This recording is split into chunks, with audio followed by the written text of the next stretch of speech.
Praise Jesus. Good morning, everybody. Good morning, Brother Hector. Good morning, Christina. Good morning, YouTube participants. Good morning, Facebook participants. Praise God. Thank you, Abba Father. Thank you, Jesus. Thank you, Holy Spirit. Thank you, Holy Trinity. We bless you. We love you. We thank you for this new day, for this precious day, for this new day of life to us, for this favored day, for this anointed day, for this healthy day, for this day filled with your provisions and your protection. Thank you, Lord, that you restore our souls and you lead us in the path of righteousness for your name's sake. Thank you, Lord. Praise you, Jesus. You are the Most High God. So I will just show you 2 videos of Uganda, and then we will thank and praise the Lord in tongues before we go into the opening prayer. Praise God. Thank you, Jesus. So this first video is this youth girl is afflicted by demonic spirits, not willing to submit to Jesus, even though she wants to be delivered. Okay, so that's the video that I'm going to share right now. Praise God. Thank you, Jesus.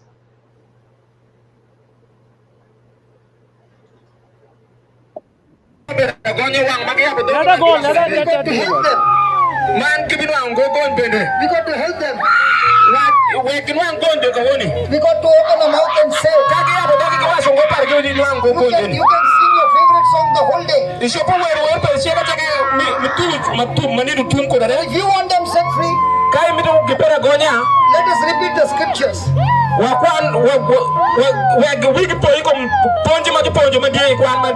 Set the word. Jesus loves you. Darkness. Jesus loves you. Let there be light. Jesus loves you. Let her go. If I touch his garment, I shall be healed. Jesus loves you. Jesus loves you. Jesus loves you. Jesus has died for you. He has set you free. You are set free. You are set free. You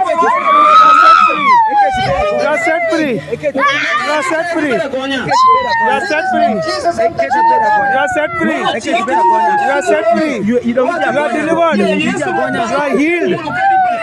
You are healed. Jesus has healed you. Jesus has healed you. Jesus has healed you. Jesus has healed you. Jesus loves you. Jesus loves you.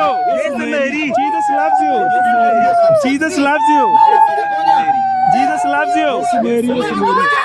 Jesus loves you. Jesus loves you. His blood has cleansed you. His blood has delivered you and set you free. You are free now. You are free. Open your mouth. Open your eyes. Open your mouth. Jesus heals. Jesus loves you. Jesus loves you. Jesus loves you. Jesus loves you. Jesus loves you. Jesus loves you. Jesus loves you. Jesus' blood is flowing in you. Jesus' blood is flowing in you.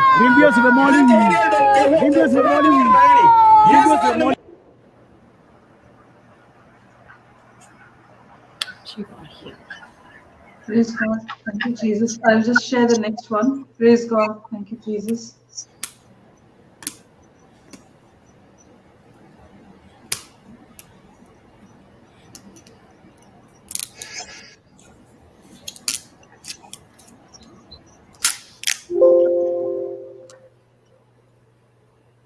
Now the second video is after being delivered. She experiences her deliverance after this video. After being delivered, the girl experiences freedom from the torture.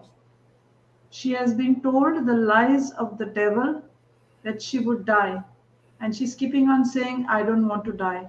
But she has been delivered. Praise God. Thank you, Jesus.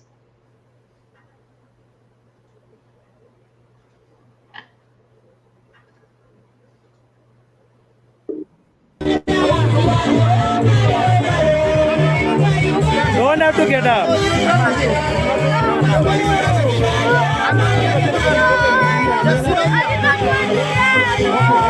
Don't run. You sit down. No, sit down. Come on, old man. She said she's not going to run. Okay. Don't have to run. Don't go walking. You want to go? Jesus has healed you. Praise God. Thank you, Jesus. Thank you, Jesus. Let's celebrate the deliverance of this child in the name of Jesus as we worship and thank the Lord in tongues. Praise God. Thank you, Jesus.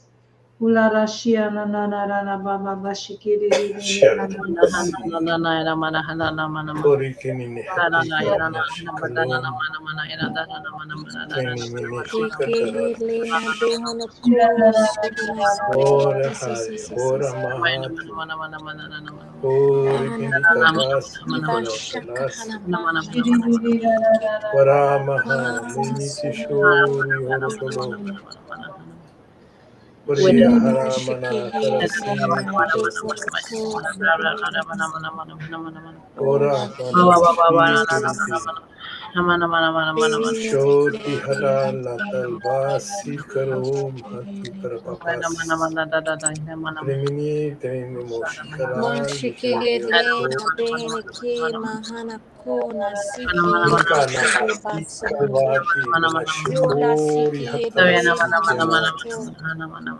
Sri Mana Papa Siti Bolo Mama Nastiti Arala Sri Mono Shikari Tri Mana Shikara Lata Siara Talvas Manama Ishukuri Ishukur Papa Kare Kiniti Shiyara Lata La Salayara Miti Mana Siuru Nisi Malati Arolo Tiri Shukuru Piara Sri Mana Tadashi Tioro Stati Tiara Talvas Igoro Miti Mashi Tiholo Siara Halo Siara Holhoti Nikarati Shikara Talvas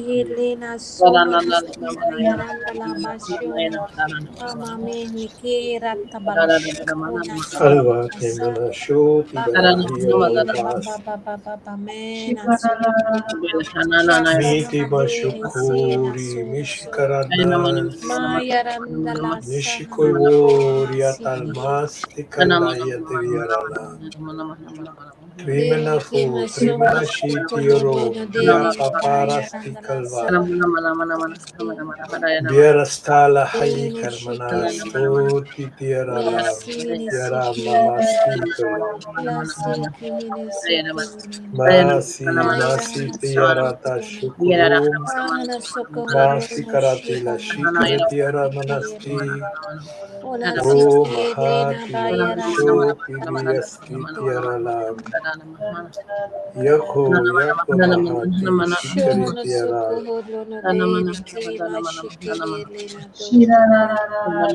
Harati Mana Shoya Tarisiara Latino Shikarala O Nini Shikarati Hanatiara Talashirtiara Yama Masiti Oro Mitiara Shikarata Lasiara Omo Shikaratiara Tiara Shoti Hertiara Shitiara Tata Shikarata Lasiara Mana Shikaru Shukurit Mana Shukurutiara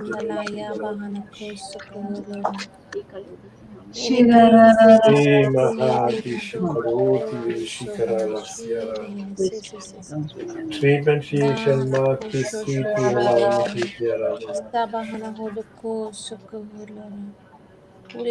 Oh Mahatia Mana Shikaratiara Tamana Shikaratiara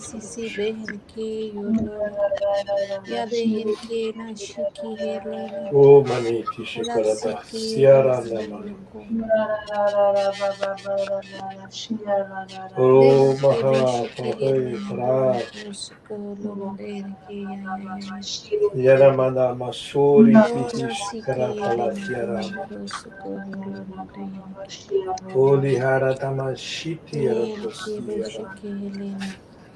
Me sikalva, shikalva, sikaroti, sitiara.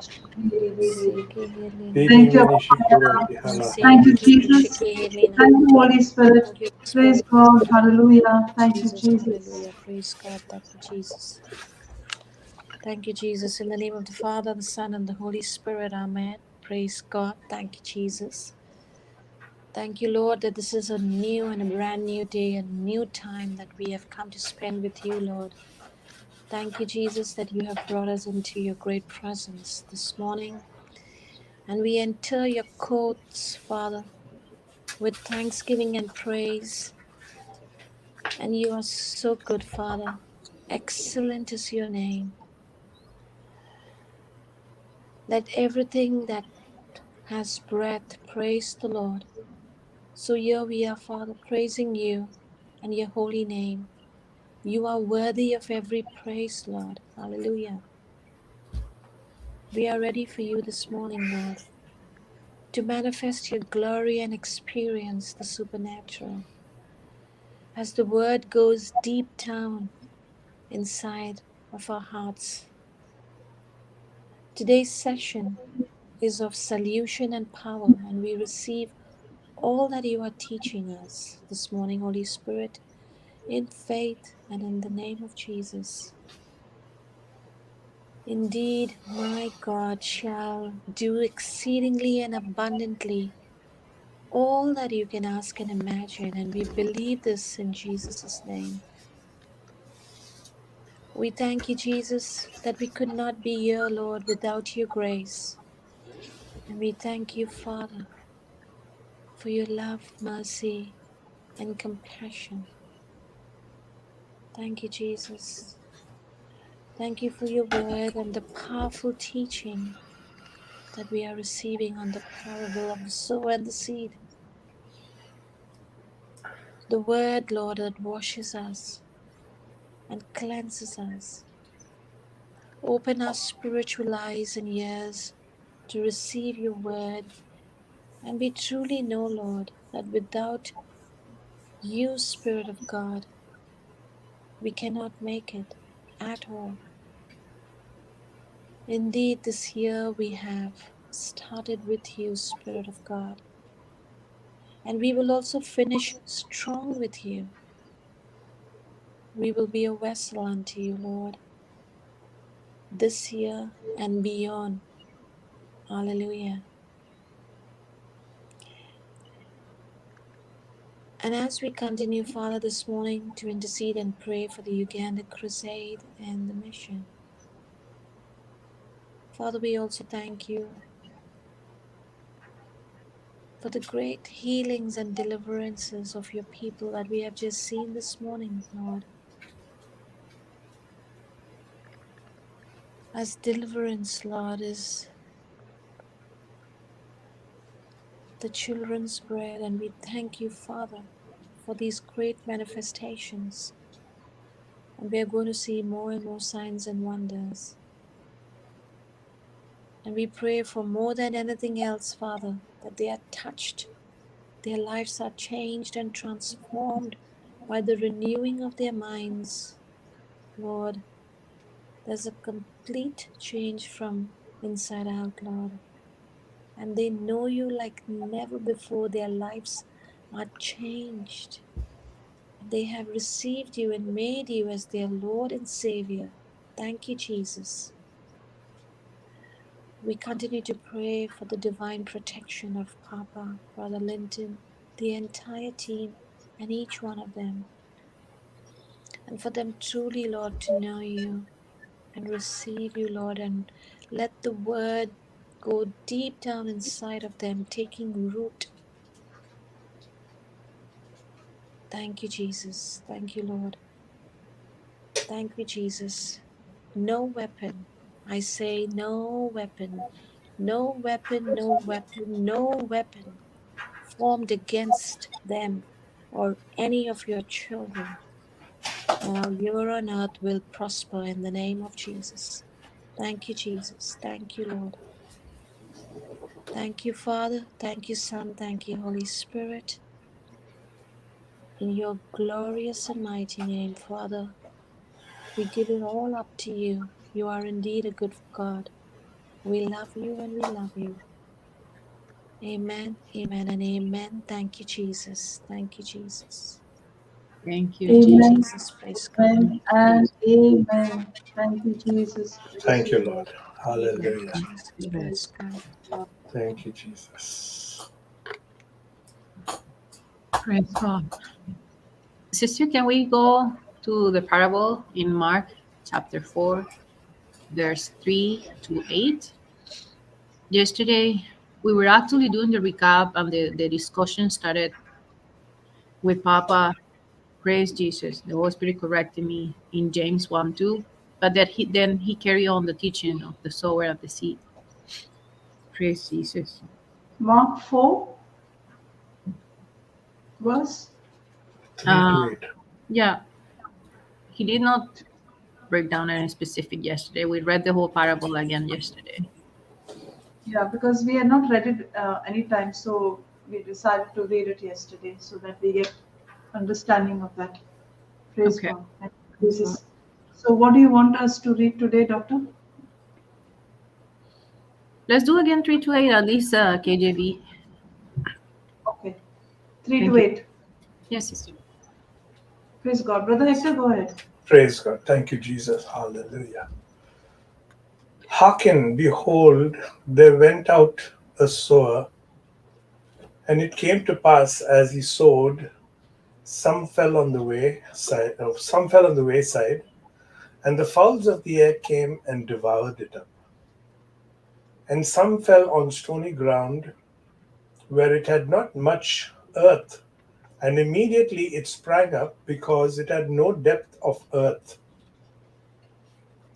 But when the sun was up, it was scorched, and because it had no root, it withered away. And some fell among thorns, and the thorns grew up and choked it, and it yielded no fruit.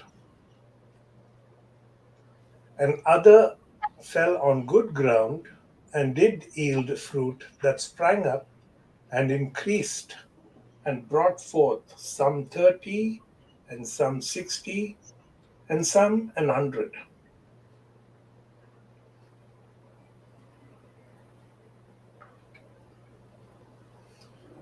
You want the MPC also too? Yeah, Yes. yeah. Okay. Give attention to this. Behold, a sower went out to sow, and as he was sowing, some seed fell along the path, and the birds came and ate it up.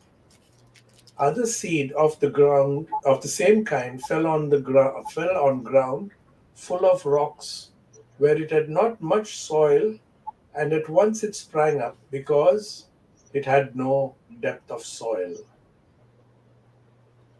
And when the sun came up, it was scorched, and because it had not taken root, it withered away. Other seed of the same kind fell among thorn plants, and the thistles grew and pressed together and utterly choked and suffocated it, and it yielded no grain. And other seed of the same kind fell into good, well adapted soil, and brought forth grain, growing up and increasing, and yielded up to 30 times as much, and 60 times as much, and even 100 times as much as had been sown. Praise God. Thank you, Jesus. Doctor, Thank you. let's read the message version of the same verses. Yeah. We look at different translations as Papa was telling us yesterday.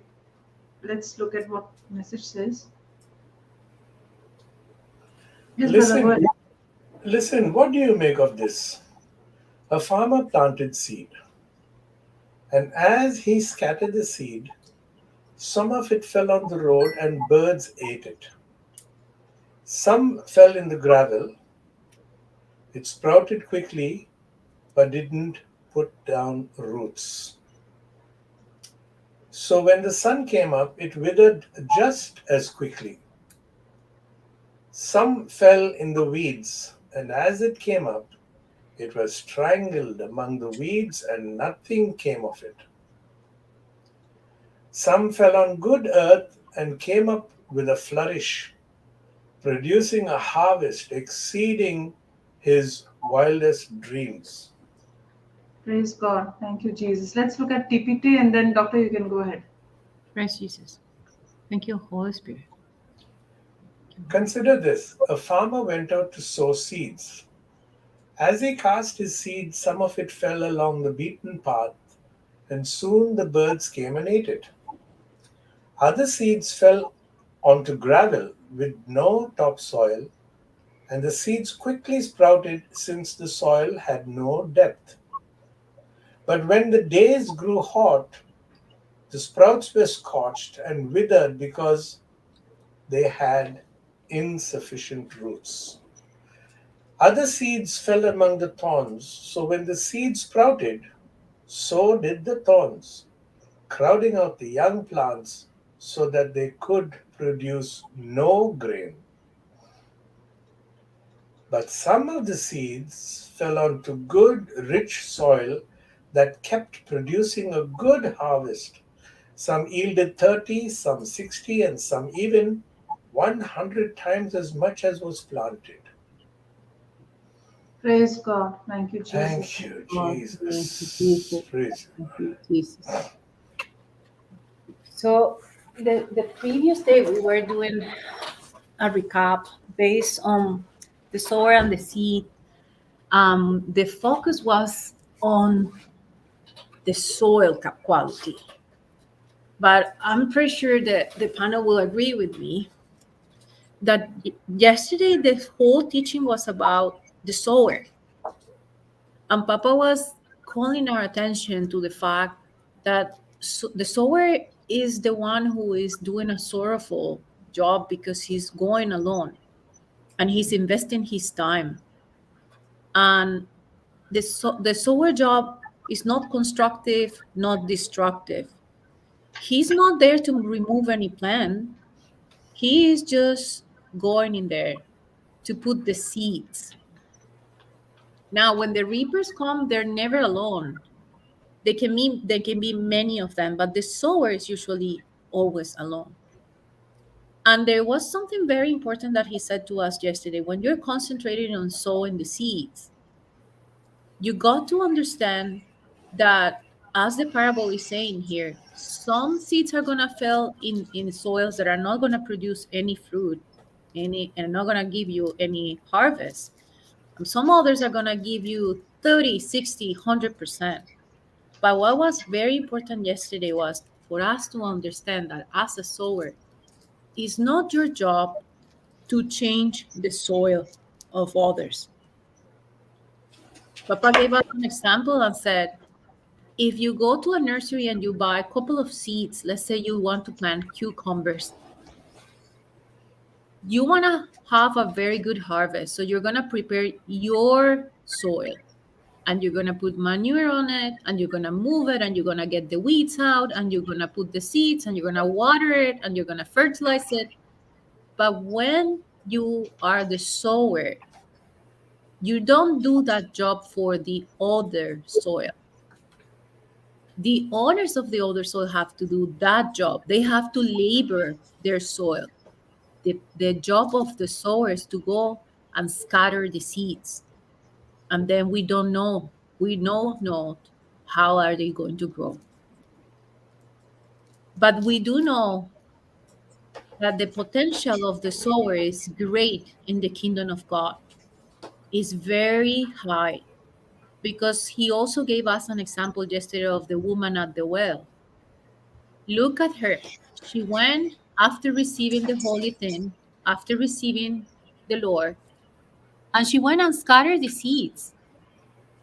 And she got a very, very good harvest. She brought it back to Jesus.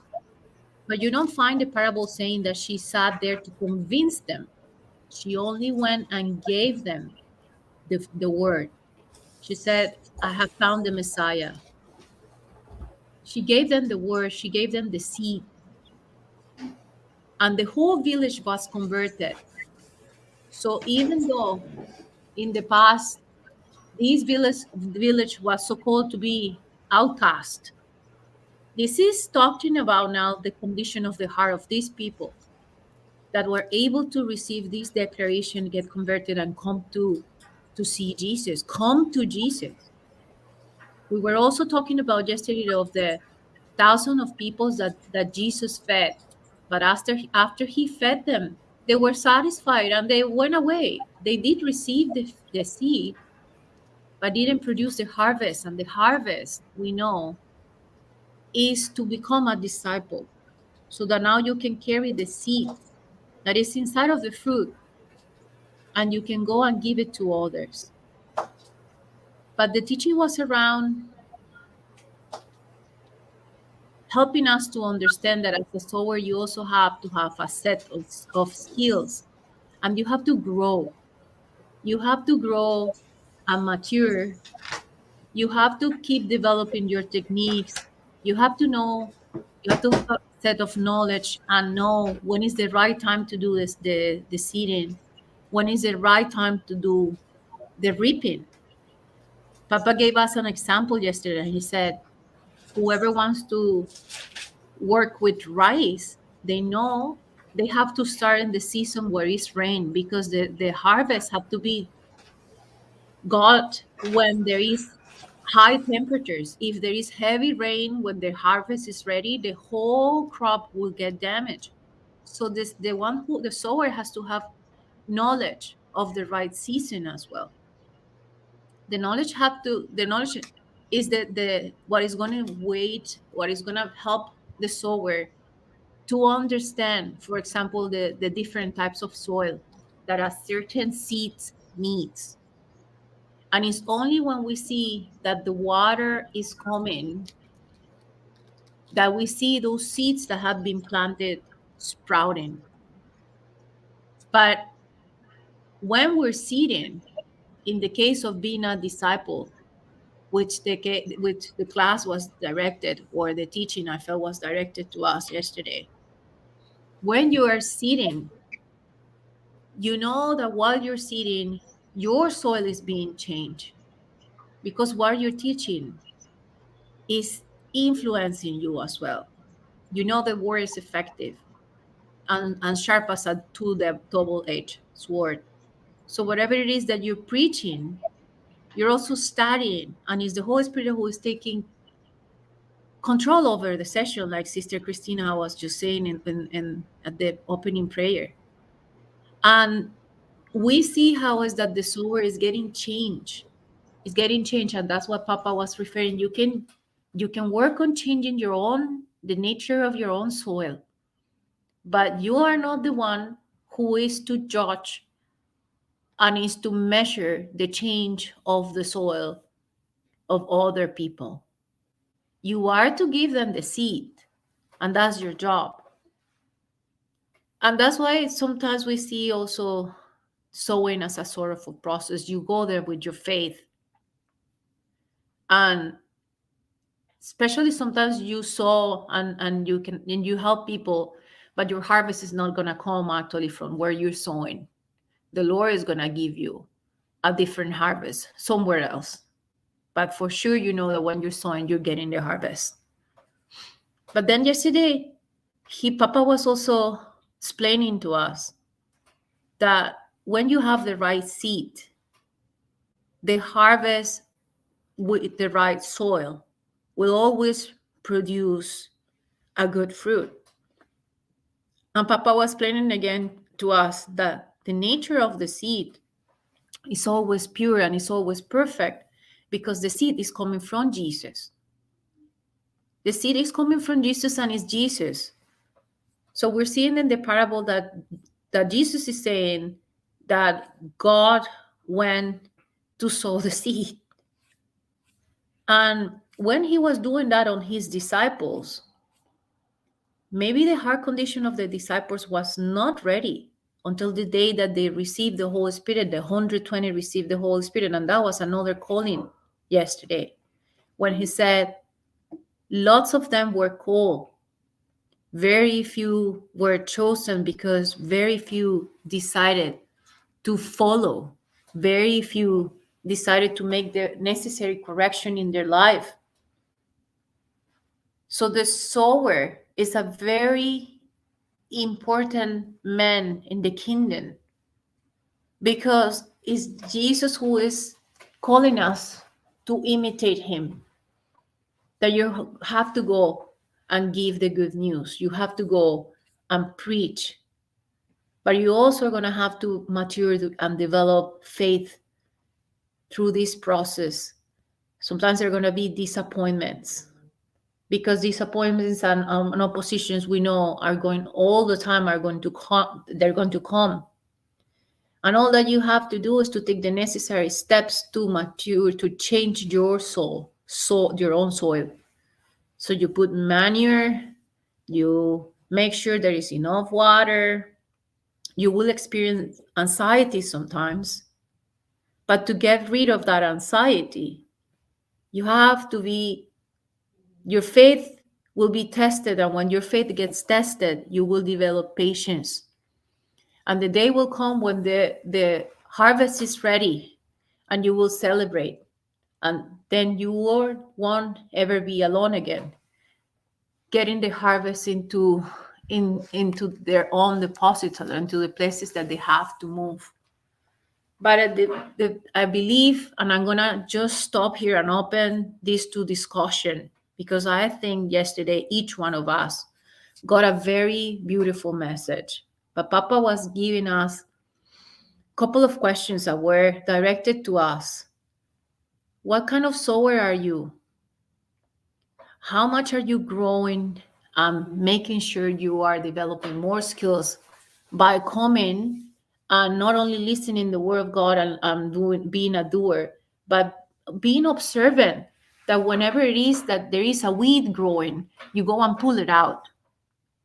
That you are not making yourself, that you're not ignoring what you're seeing that is not helpful, that is growing in there, that you're checking to check for the weeds. How much are you fertilizing? How much are you watering? How much are you depending on Jesus? Because yesterday the opening was on the concept of being impatient, and being impatient is actually a type of fear. But we see here that Jesus is the one who comes and sows the seed. When you're giving the seed, it's Jesus who you're giving. So it's not for us to change the soil, but it is for us to go and give the seed. The seed is always perfect. And only the Lord will know when is that seed will bring harvest. And you see and you find Jesus, that he chose the most, the ones that we always thought were not able to produce the harvest, like the woman at the well, the tax collectors, the prostitutes, the ones that you will never envision will bring a huge harvest, were the ones who were picked by Jesus. Praise God. So we are to pray to the Lord to receive the knowledge that we have to receive to mature as a sower. And while we're seeing, understand that your own soil is being changed, and we are not to judge the quality of the soil of other people, but you are to give them the seed, having faith that the seed is always perfect. And we are to pray and thanks the Lord that he keeps the enemy away, so that our soil doesn't get contaminated. But if it does, we have to be vigilant and pluck the weeds. We are not to go lazy. So those were the questions that we got here yesterday. What kind of sower are you? How much are you developing your skills? We know we are anointed. How are you using that anointed on a daily basis? Because you know now that it's not your job to change the soil, but it's a gift that is being given to you. That now that your soil has been changed and this seed has been given to you and you have bring the harvest, you have to use that seed to give it to people. How much labor and how much effort are you willing to put into carrying the labor that takes for you to always have a good soil and check that no weeds are growing, so that you get strengthened all the time and corrected in the areas that you need to, so that you are strong enough to keep going and giving the seeds. And remember that the seed is always perfect. It's always perfect, but it's the Lord who is going to determine how is the harvest going to be brought in the soil of others. And I think this also opened my eyes yesterday when Papa was saying it's only when the Holy Spirit comes, which is the water, that those seeds are going to sprout. But the seeds are never lost. You will never know when they will sprout. And it opened my eyes because I knew in the past someone has been laboring on giving me seeds, but I was always asking, how come didn't they sprout? Why? And now I understand. And my soul was not ready. But when the time came and the Holy Spirit came and I received the Lord, that water sprout all the seeds, and now I can recognize the seeds that they were given to me. And the Holy Spirit is giving me the understanding. But it's just like St. Paul says, one sows the seed, the other waters, the other do the reaping.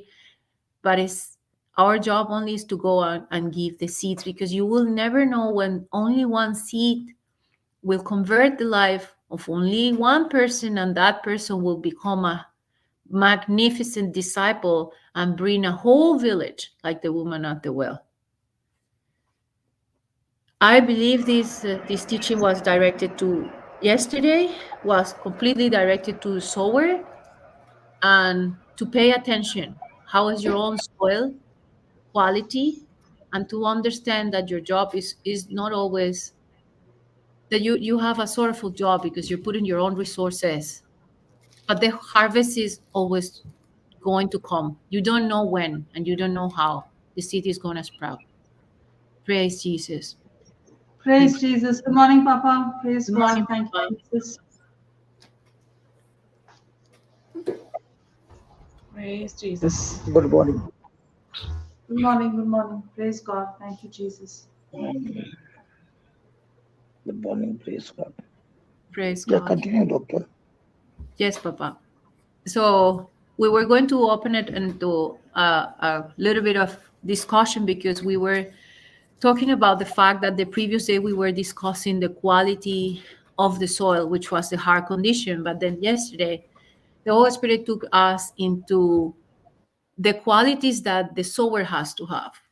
And you were asking us to meditate on the fact that we always have to update our skills, because a sower is the one who has to know the right type of soil where you're going to put the seed and the right season.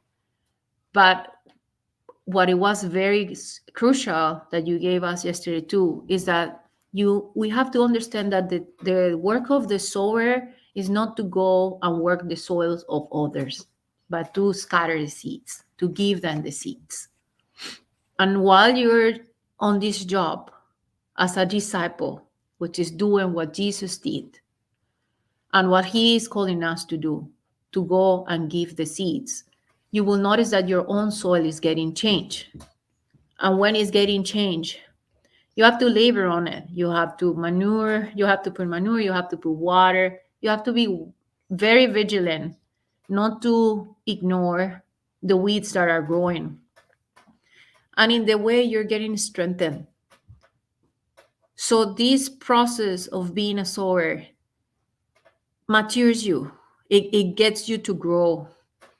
It gets to grow also your faith, and with your faith and all the seeds that you are receiving and you're scattering, you get to see the supernatural in your life and in the life of others. But when it happens in the life of others, it's not for you to go and mingle with the soil of other people. It's the Lord who decides when that harvest in that other people is going to come. You were asking us crucial questions yesterday. You have received the seed that your heart condition has changed. You have seen the supernatural happen in your life. And now that all of that has happened, what kind of sower are you?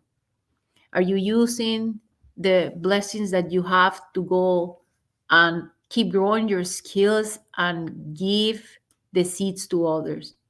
Are you using your anointing to keep growing on a daily basis and use your gift to bring the ones that are in ignorance into belief, taking them out of unbelief by giving them the seed?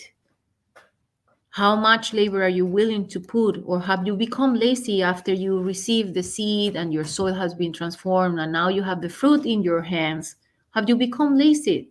Because the whole harvest can just get rotten if no one goes and picks up their harvest to give the seeds away, to get the fruits spread around. How much are you checking your own field? Are you fertilizing it? And that's all telling us that we are to look every day closer and closer to Jesus, who is the one who was sowing the seeds. And the seed that is perfect because his nature is perfect. It's only given to those who are imperfect, but the Lord is the one who chose when that imperfect soil is going to be changed. And God has called us, has chosen us to go and give the seed. But are we willing to go through that narrow gate instead of staying in the broad way? And that's what we saw that happens when Jesus went and gave this parable.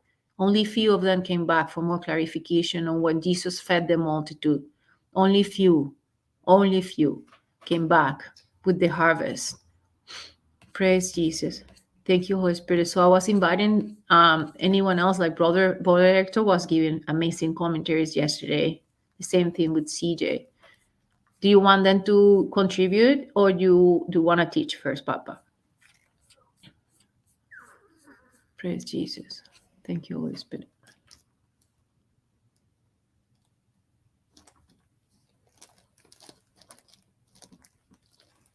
Sister Marina, can you hear me? Yes. Praise God. Yes, praise God. He's there, but Okay. I'm not sure whether he heard or he's. Yeah, should we call him? Or I don't know if he's talking and something is weird. No. We can contribute till he. Okay, there he. Okay. Yes, Papa. Praise God. I've just gone to the toilet. Yeah, go ahead. Praise God. Thank you, Holy Spirit. Praise Jesus. Thank you, Holy Spirit. Thank you, Holy Spirit. Okay, you finished?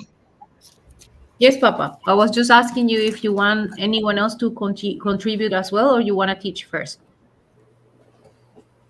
Let Papa teach first, so then after that we can contribute. No, if anybody wants to contribute on what we heard, that is much better because I'm not interested in completing the course. I'm interested in learning more from you as well. Amen. Because we are all going to learn from one another. Praise Jesus. Good. Thank you, Jesus. Anybody who wants to add what we have learned?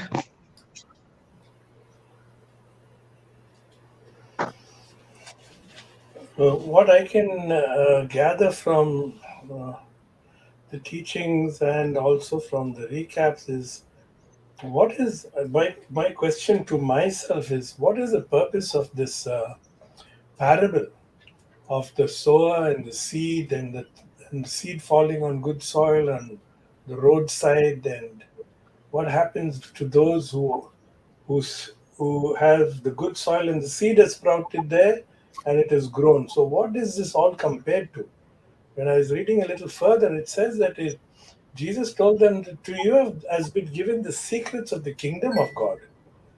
And this is to understand the kingdom of God principles that he's speaking on in a parable in such a simple way that if we cannot understand this, how will we understand the secrets of the kingdom of God?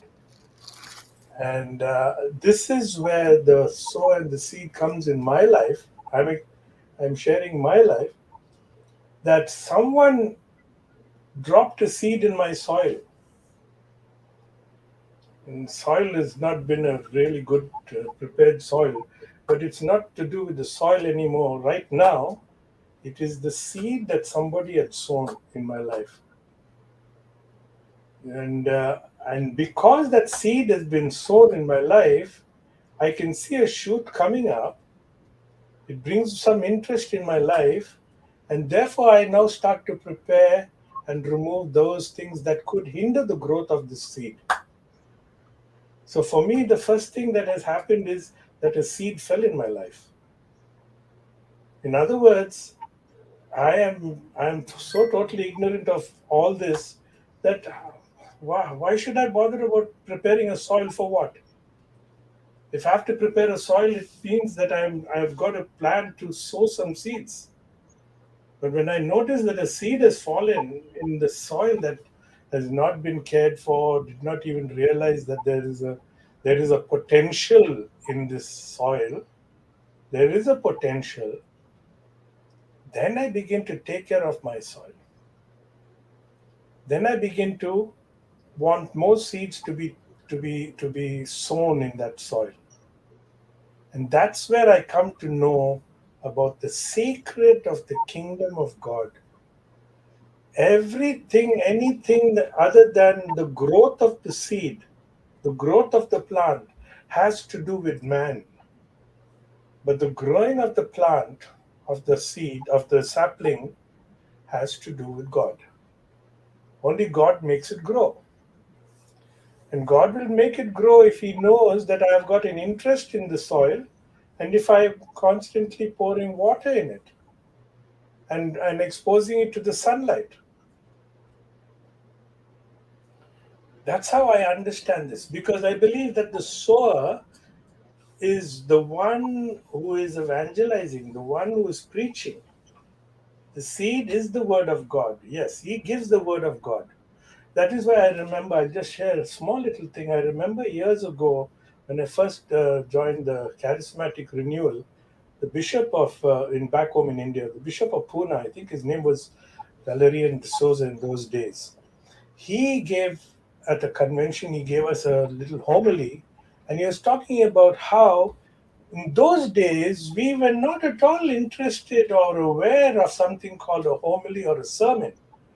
We only knew as young boys, that is a good time to walk out when father starts his sermon, to walk out and go maybe have a smoke and or a cup of tea across the road and then come back after the sermon is over. Why? Because it was a boring thing. We did not know what the priest was saying. And especially if priests came from other states who could not pronounce properly. And then I remember what this bishop said. He said, when you listen to a sermon, I do understand that some of our priests may not have the quality of the language that you understand, because he's got to know other languages, and in his own broken way of speaking, it might be very boring for you. But pray to God during that time, one word will fall into your heart, and that's good enough for you. So here, thank you, Holy Spirit, for bringing this right now to my mind. Now here's the sower. He's sowing all over. He's spreading it here, there, and everywhere, on the rock, on the sea. On the roadside here. And then all of a sudden, one or two seeds fall into my heart, and then it starts to grow and starts to sprout. Then because of that, I believe. If there was time, I would have shared even more what happened even in Dubai. One of the priests was speaking. I knew that he was saying something good, but I could not follow him. I went to his room, sat down, and he explained so beautifully to me. That is because the seed had fallen into my life, into my soil. That's what I wanted to share right now, and I hope it's opening up for the others to share. Yeah, praise God, brother. Thank you. That was beautiful. Somebody has sown that seed in our lives as well. And as I keep listening to this, is Jesus is not teaching us farming, correct? He's not in this parable.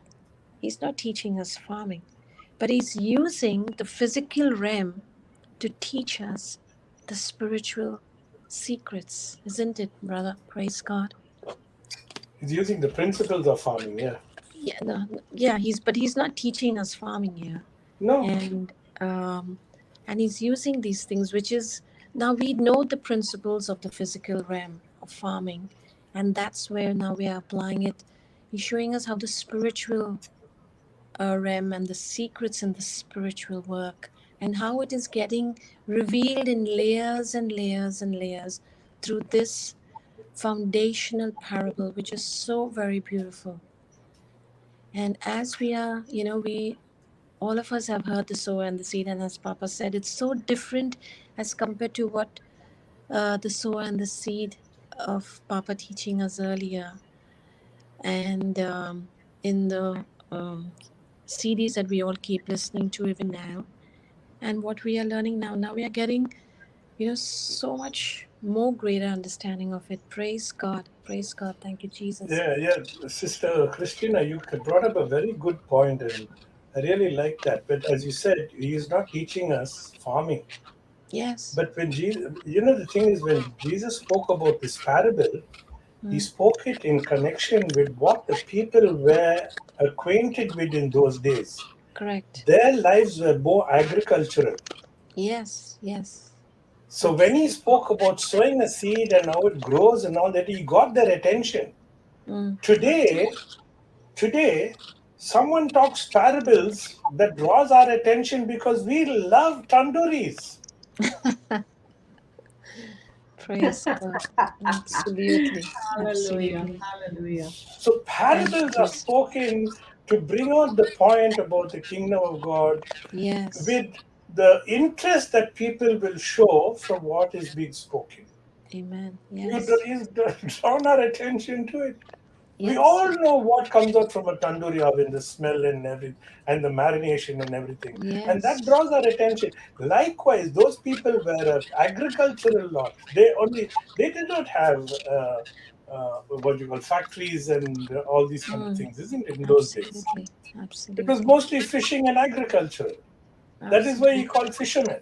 That's my explanation. That's my understanding. Yes. I'm always open to more learning and more Yes. direction. That's why we've had so many parables, and beautifully Jesus had put it out only to give, an understanding. But today we are getting an understanding, and we have the preacher who comes and then breaks it for us and opens it out. And praise God that we got, our spiritual father, Papa, who gives us such great understanding through the power of the Holy Spirit, who opens it up exactly.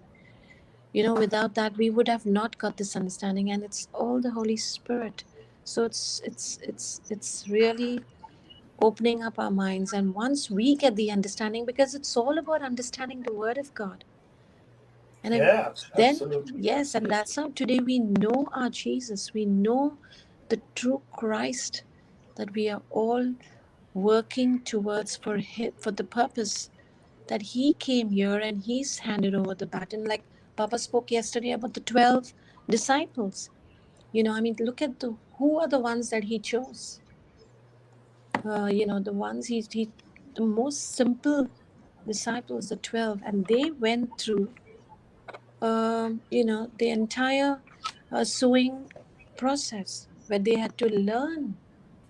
They had to go through the whole process of difficulties. It didn't happen to them all of a sudden. They could not understand, and they were with the Creator himself.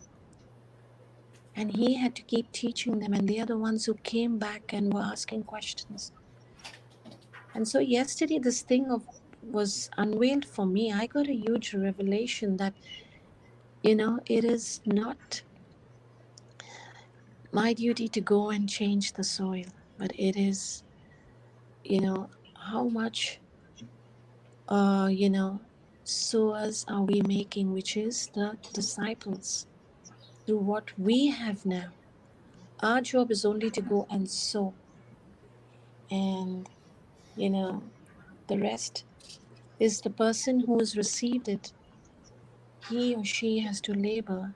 And we go with our follow-ups. We are there to support, but, we are not supposed to go and have a look. We are not supposed to do anything with the soil. And that was something that got really my attention, and it was huge revelation for me. Praise God. Thank you, Jesus. And as Apostle Paul and Apostle Silas, when the gates were open, this is what Papa shared yesterday, and I love this teaching on how the jailer thought his life was finished. He wanted to go and kill himself. But immediately the seed that got sown into his life, as Apostle Paul and they had not left, they were still there praising and thanking the Lord. They seen it with their own eyes, that they said, we are still here. And they gave him the word. They sowed the seed to the point that not only he, but he and his entire life and his family was saved. His entire household was saved. And they, I'm sure, served the Lord as well.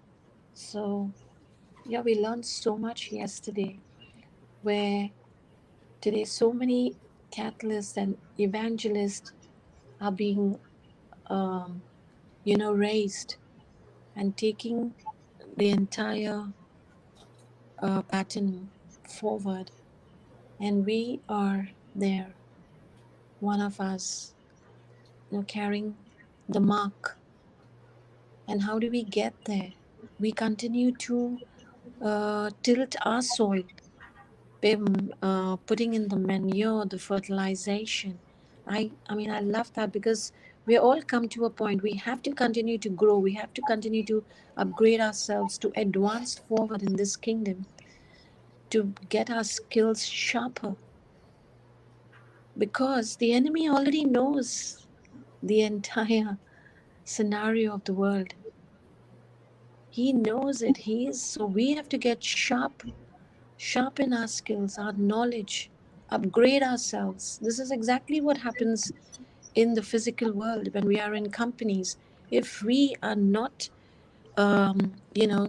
getting to the point of learning, there's no promotion. We would always remain in that area. We have to get higher and higher for us to be able to continue to win bigger battles, to be stronger and better sowers, to go and, because our mandate is to go to the end of the world. And if we are not equipped, how would we do that? So praise God. There was beautiful, beautiful revelations for me that happened.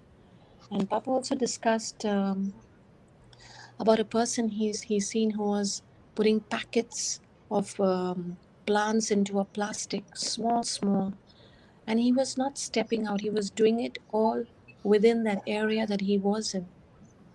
And that is what a sower is. A sower is, yesterday we learned, he works alone. It is sorrowful, it is difficult for him, it is not easy. Like how our Jesus went through. Papa brought that up as well. Beautiful. Thank you, Jesus. Thank you, Jesus. Thank you, Jesus. Praise God. Praise God. Praise Praise God. God. Thank you, Jesus. Okay. Let's take an example. Yes. We are all born in this world. And we are born in this world, and all that we can think about is, I'm going to live in this world, grow, become old, and die. So all that I see is with my physical eyes. When I was young, I can see old people dying. And after death, they are buried, and his life is over.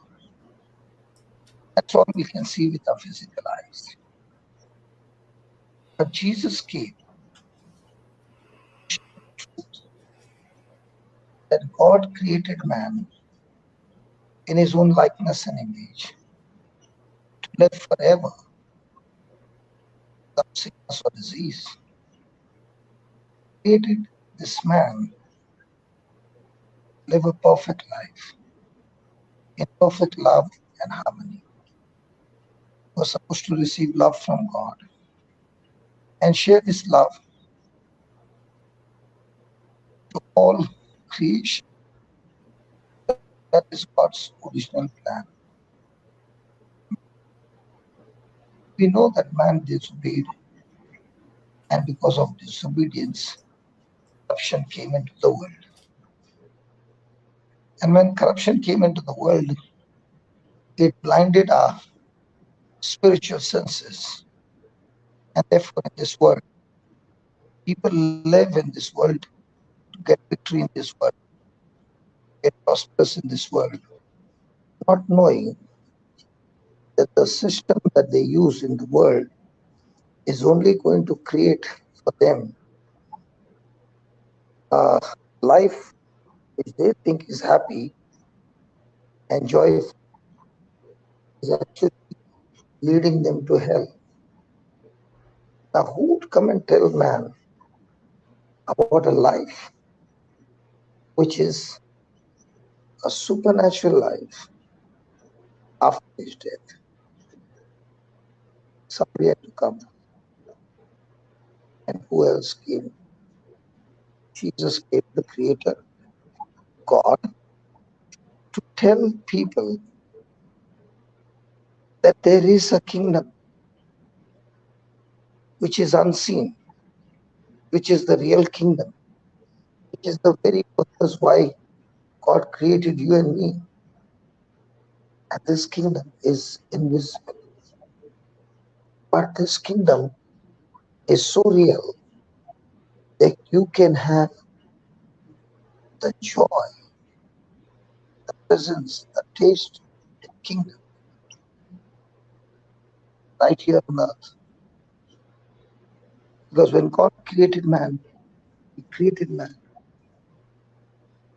God-centered, and that love that He poured in, He was supposed to be other-centered, where all creation received love through man, as God is the creator and we receive everything from God. In the same way, creation was supposed to receive from man what God had poured into man. But because of disobedience, man became self-centered. And now Jesus has come to restore man his original identity, where self-centered is crucified on the cross, and God-centered. God is love. So love-centered is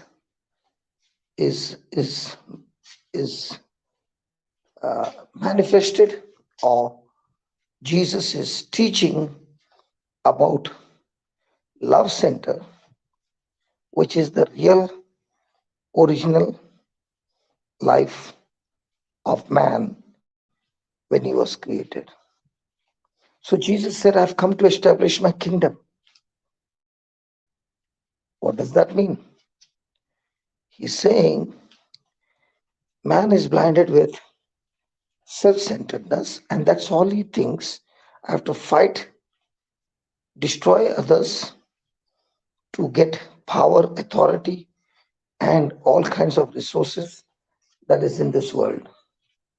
And then I'm victorious by being self-centered. And that is the devil's nature. But Jesus has come to share with us that that's not your original breed. Your breed is love-centered. But what you have received from Satan, deceiving and lies, which is self-centered.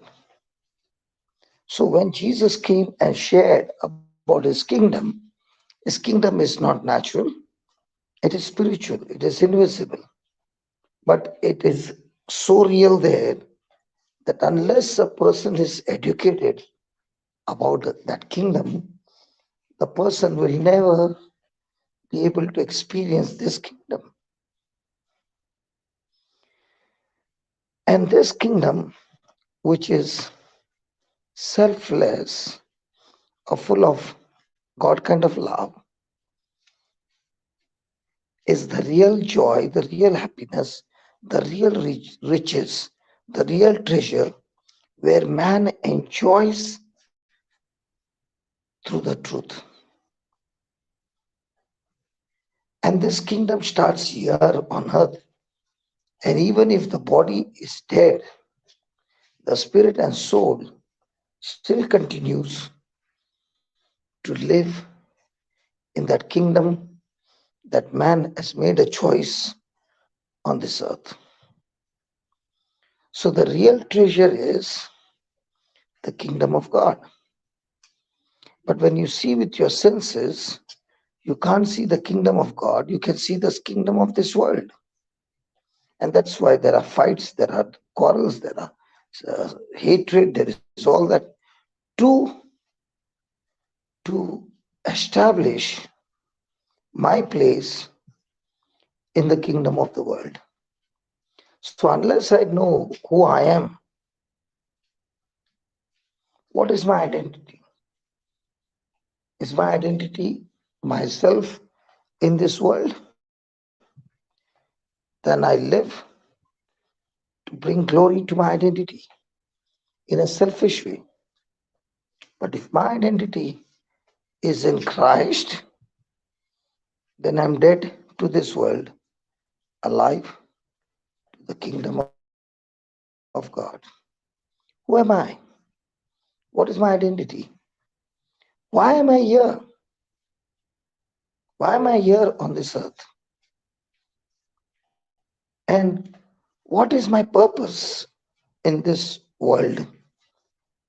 Why am I living here? And with all that purpose and after all that, 70 years, 80 years, or 90 years, where am I going?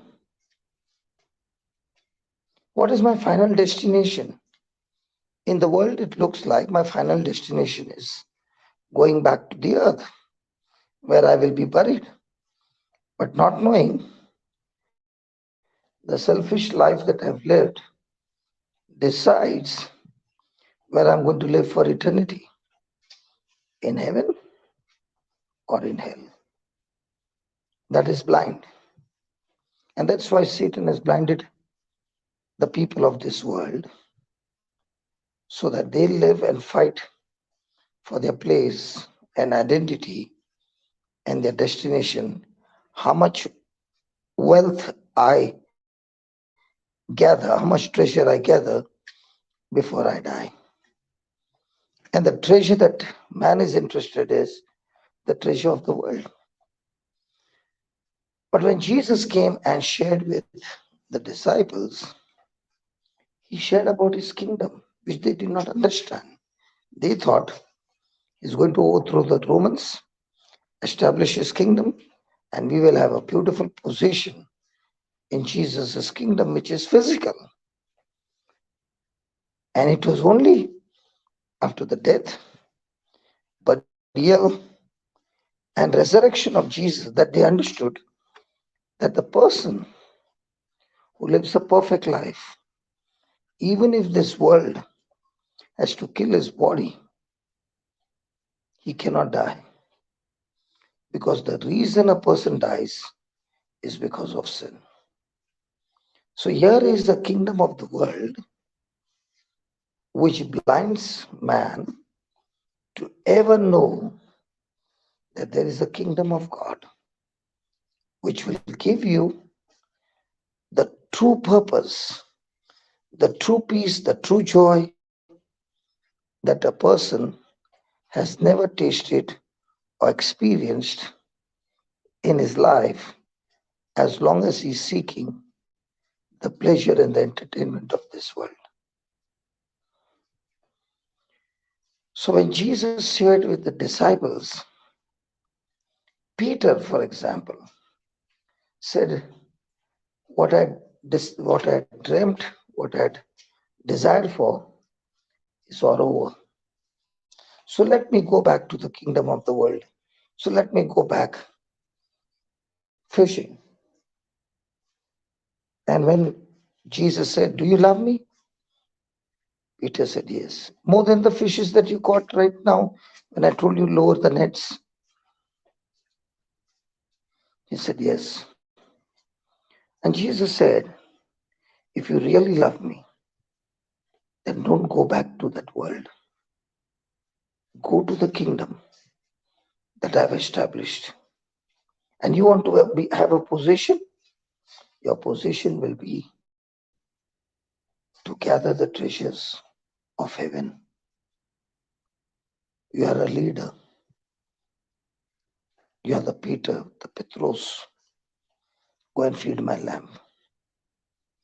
And on the day of Pentecost, when Peter gathered not the fishes, but the souls, to bring them out of darkness into the kingdom of God. The day he gathered that, he got a taste of it. He now understood, why am I here? He now understood the treasure, the real treasure, that those people who are blinded are going to live a victorious life in the world. But where are they going? They are going to hell. Without Christ, there is no salvation. And when he understood that I am the one God has chosen to bring these people out of the kingdom of darkness by using the tools called the Word of God, I'm going to bring these people out of eternal damnation and lead them into the light of the kingdom of God. And the day he realized the real treasure is the souls to be pushed into the kingdom of God. And all the treasure that the world is offering is corruptible. It is rusting. And even after all that labor that you put in, you cannot take it to heaven. You have to leave it here. But the treasure, which is of the kingdom of heaven, you take it to heaven. Because spiritual things can be taken. Physical things have to be left here. The day you realize the difference between the two treasures, you are seeking day and night the treasure that you think is precious to you. The day you understand that the real treasure is the lost souls, you are no longer running after the treasures of this world.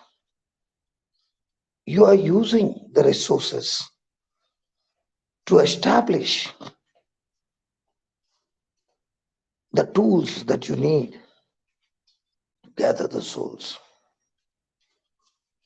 For last night, I was still looking at the stage, the speaker, the sound system and everything, and I was saying, God, what an equipment you have given.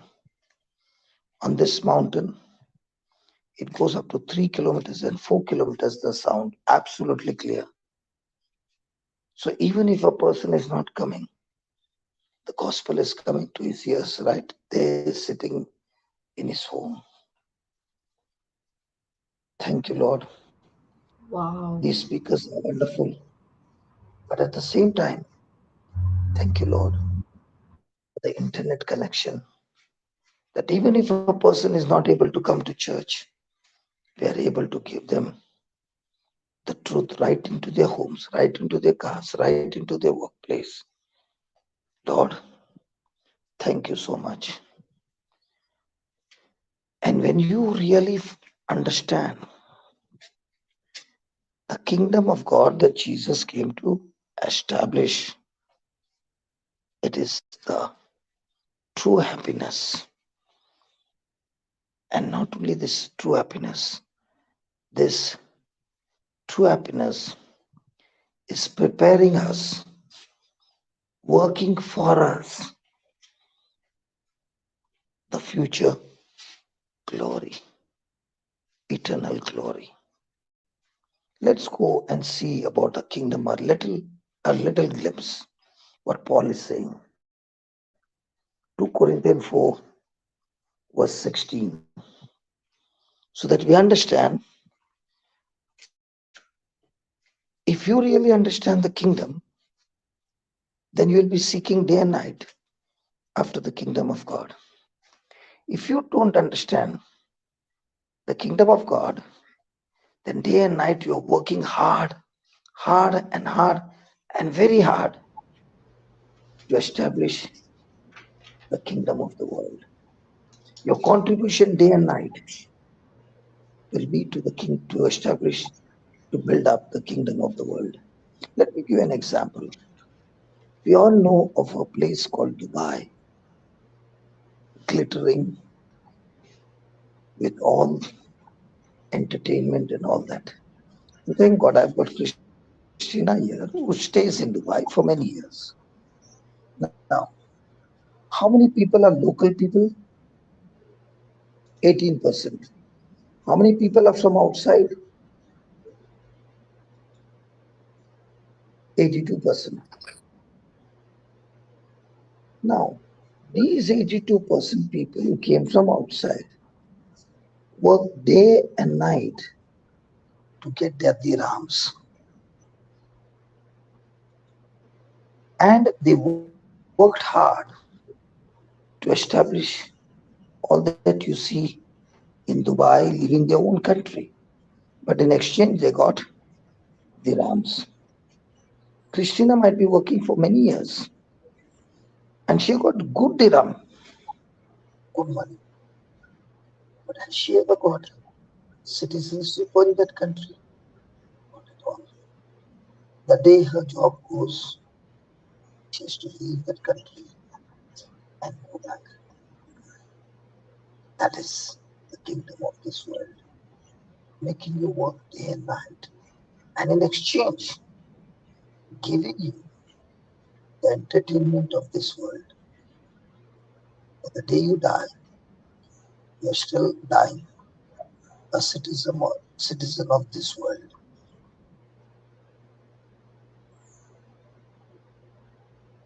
Praise God. Praise But God. when you Praise come to God.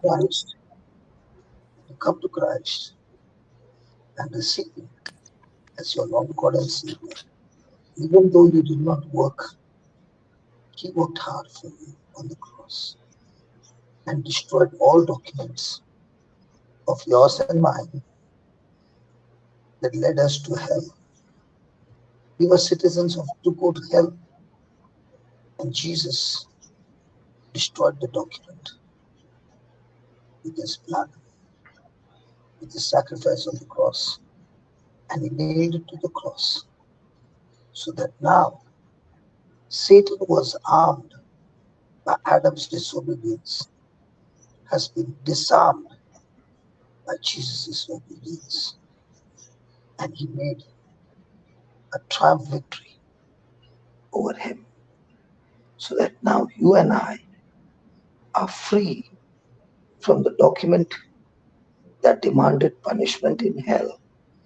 And now, instead of that, Jesus has given us a document by which your life continues even after your body is dead, to live for eternity in heaven.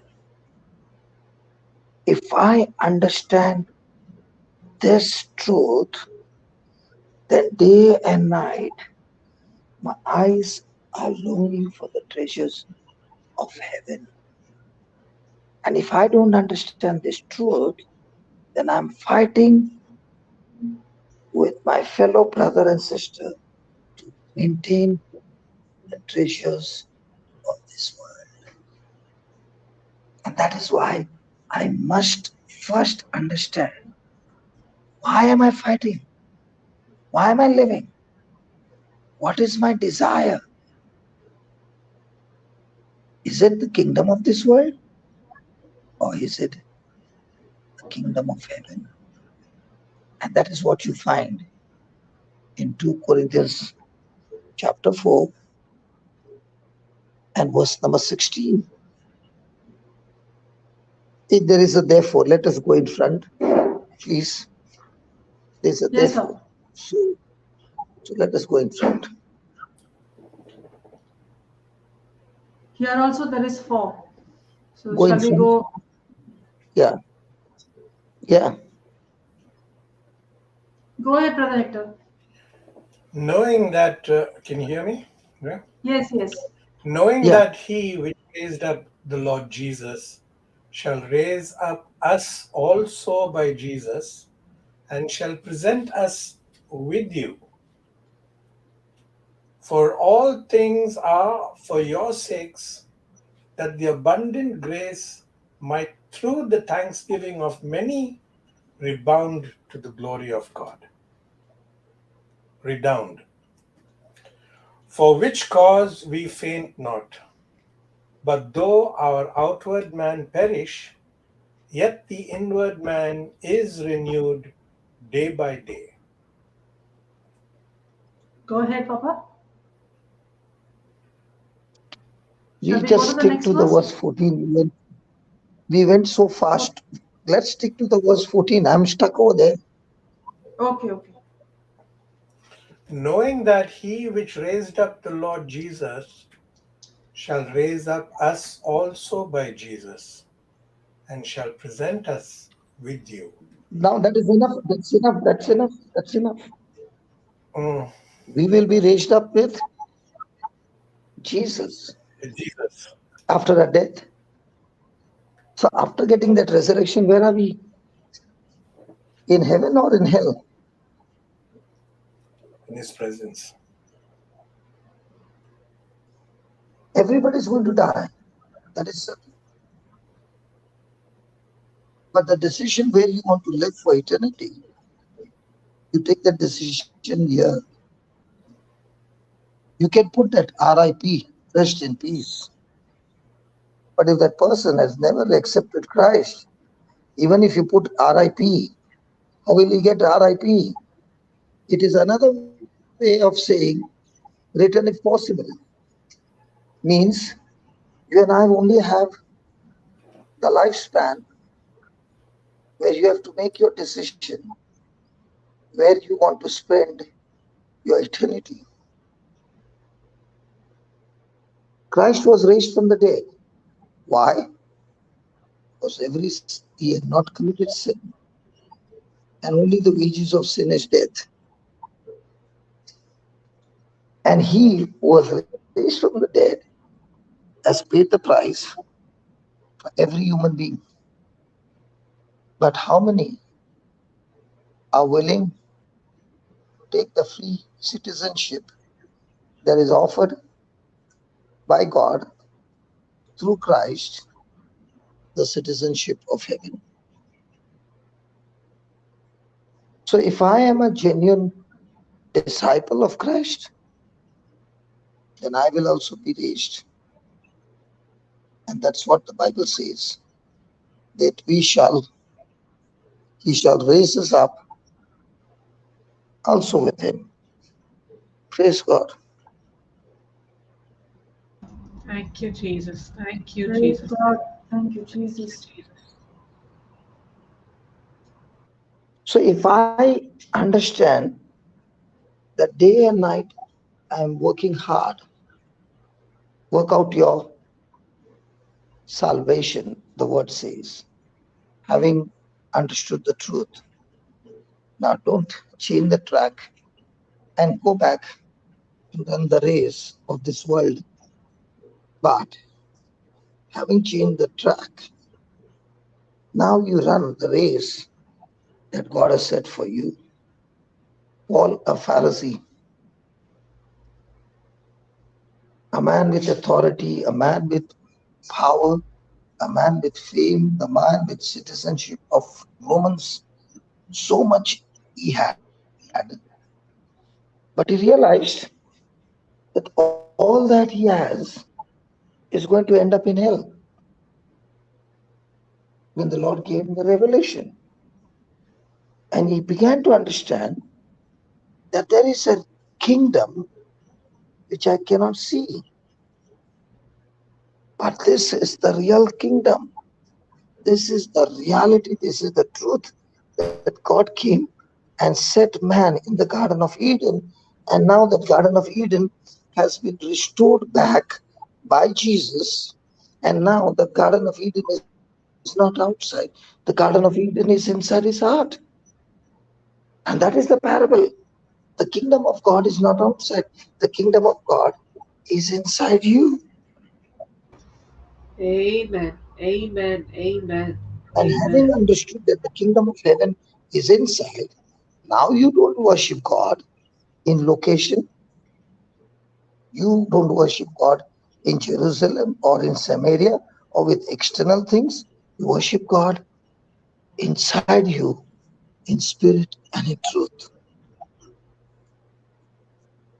And this worship comes in union with Christ, who gives you abundant of grace every moment to the true knowledge of the Word of God. It is only in this true worship that the soul can find true freedom, the true life, the true development of his life, experiencing the spiritual powers, the true worship that is happening in heaven. He begins to experience the true worship on earth, where he is having that deep relationship with God. And one of the classic, a beautiful example in the Bible of the word worship, which came first time in Genesis 22, is of Abraham, where he's saying, God, you are my creator. It is you who has given me all things, including my son. And if you want to know my relationship with you is genuine, you have asked me to sacrifice my son, I'm willing to do that. And that's why when he takes his son to Mount Moriah with two servants, he says that in Genesis 22, verse number 5, I think so. He says, you stay here with the donkey, with the ass. I and my son will go yonder and worship the Lord. Just put that.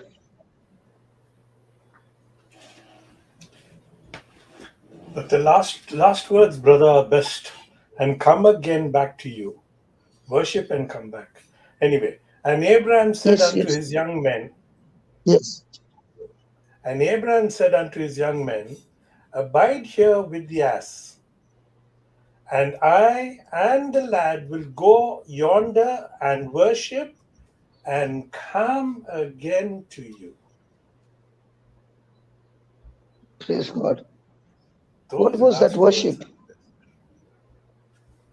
That worship is, Lord, whatever you have asked me to do is actually, with my senses, extremely painful, and I don't want to kill my own son.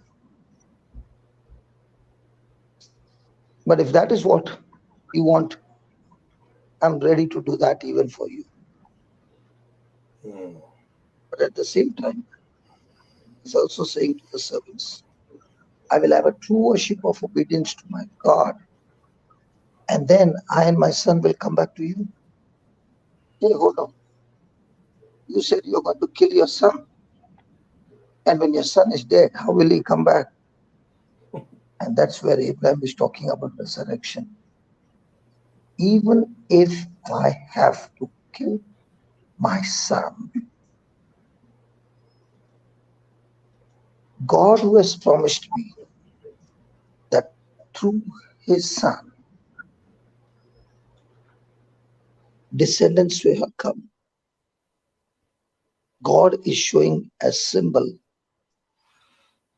Abraham is representing the Heavenly Father.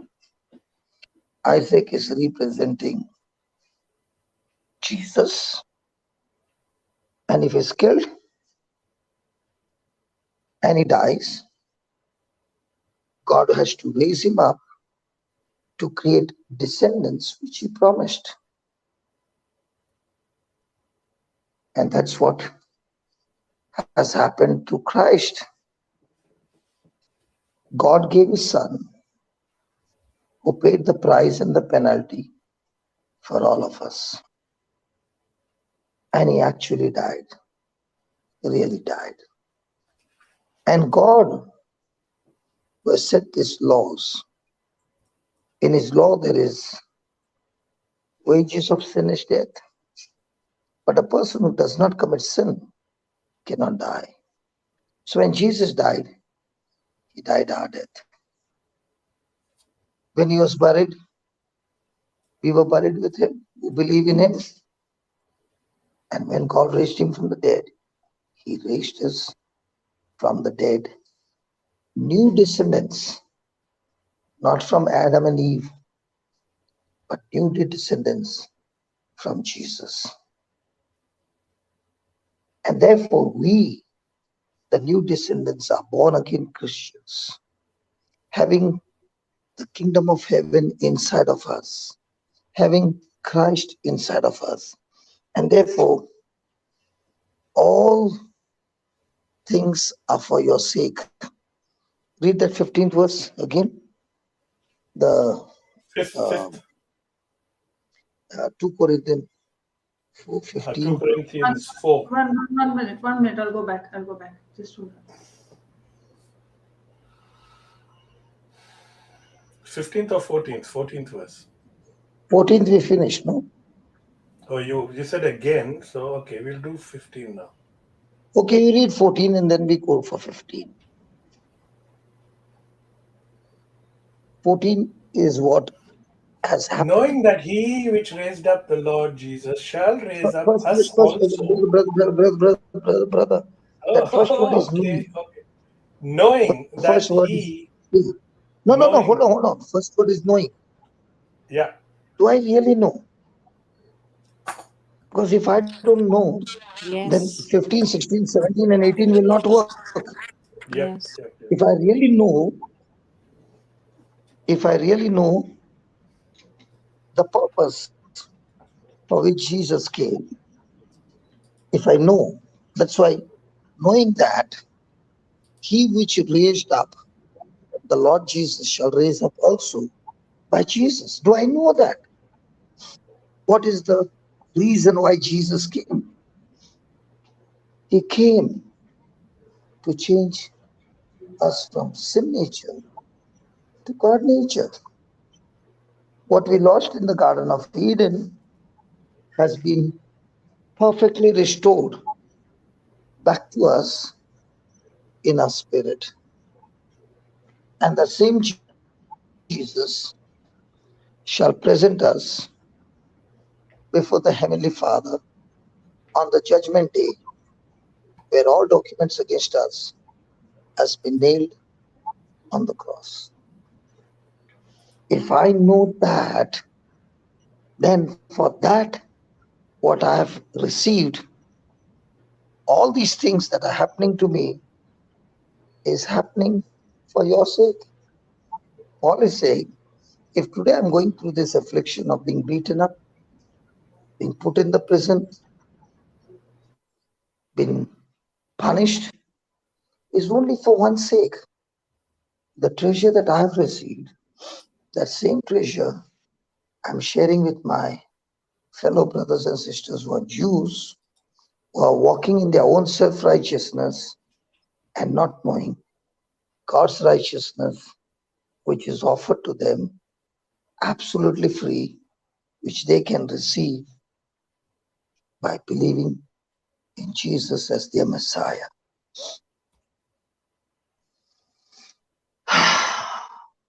Thank you, Jesus. Verse 15. Yeah, brother. Coming up, brother. For all things Brother Hector. are for your sakes. Yeah, I'm reading. Can you hear me? Yes, Hello? yes, we Yeah. can hear. We can hear. Yeah, You yeah. can hear me. Yes, we can For- hear you. Go ahead, Brother. For all things are for your sakes, that the abundant grace might, through the thanksgiving of many, redound to the glory of God. Amplified. For all these things are taking place for your sake, so that the more grace, divine favor, and spiritual blessings extend to more and more people and multiplies through the many, the more thanksgiving may increase and redound to the glory of God. TPT message, Marina. 14 and 15. Yeah. One minute, Papa. And what we believe is that the one who raised up the Master Jesus will just as certainly raise us up with you alive. Every detail works to your advantage and to God's glory. More and more grace, more and more people, more and more praise. TPT. We do this because we are convinced that He who raised Jesus will raise us up with Him, and together we will all be brought into His presence. Yes, all things work for your enrichment, so that more of God's marvelous grace will spread to more and more people, resulting in an even greater increase of praise to God, bringing Him even more glory. So why is Paul going through all this? So that he is able to share this gospel, this truth, this revelation, this kingdom that he found. That before he dies, he wants to give to so many who are going to die in hell and be tortured there. With this truth being shared and people receiving Christ will now be raised up from their life, which was in eternal damnation, to eternal life in heaven. I found this powerful truth, Paul is saying, and before I die, the abundant grace that is given to me to overcome all these afflictions, because what I see on the other side is the glory of God. Everybody is going to work, and everybody is going to work because at the end of the month, they are going to get payment. And everybody who's going to work, the work is not easy. There's so much of traveling, so much of traffic jam, and you have to go every day, same time, come back late night, then do your personal things. But when you go to work, you don't do your personal things. You do the work of the company, and you spend so many hours. And in exchange, they give you the paycheck, for which you spend most of your life to get the paycheck. And Paul is saying, I found the truth. I don't work for the company of this world anymore. I work for the company of heaven, the kingdom of God, where God is giving me grace upon grace to run through the narrow gate, to run through the opposition of the world, and share this true treasure that is waiting for every human being.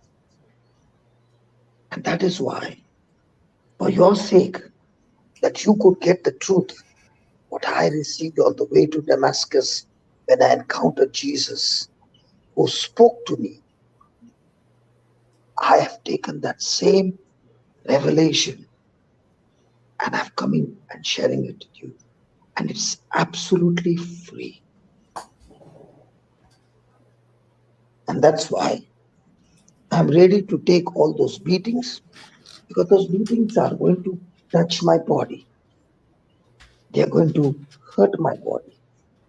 They are going to try to corrupt my soul and try to hurt my soul. But I have found the real treasure, that I don't allow the external forces of this world to enter inside my soul. And that's why my soul is prospering with the promises of God. The external source is saying to Abraham, if you kill your son dies forever. But the promise of God is saying to Abraham, even if you have to kill your son and your son dies, he who has promised you will raise him up again. So there's a fight, the fight for the soul. Because your soul will move in a direction which it receives the knowledge. So if I receive the knowledge of the world, the same body, the same person, his decisions and his actions will be different. But the same person, his soul is receiving the knowledge of the true gospel. And that same soul is ready to say, everything that I worked for all these years, and the authority and the power and the titles and all that, is nothing but dung compared to the knowledge of Christ, who is my Lord, God, and Master.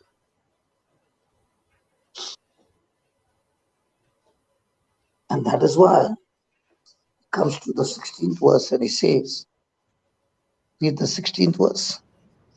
Uh, 1 minute, Papa. I'll just go back to KJV. No, start from here. No, why? You can start from here. TPT only? Okay. Yeah, start. Better. He'll take all the Okay. translations. No, it's free, no? Yes. Yes, Papa. All is free.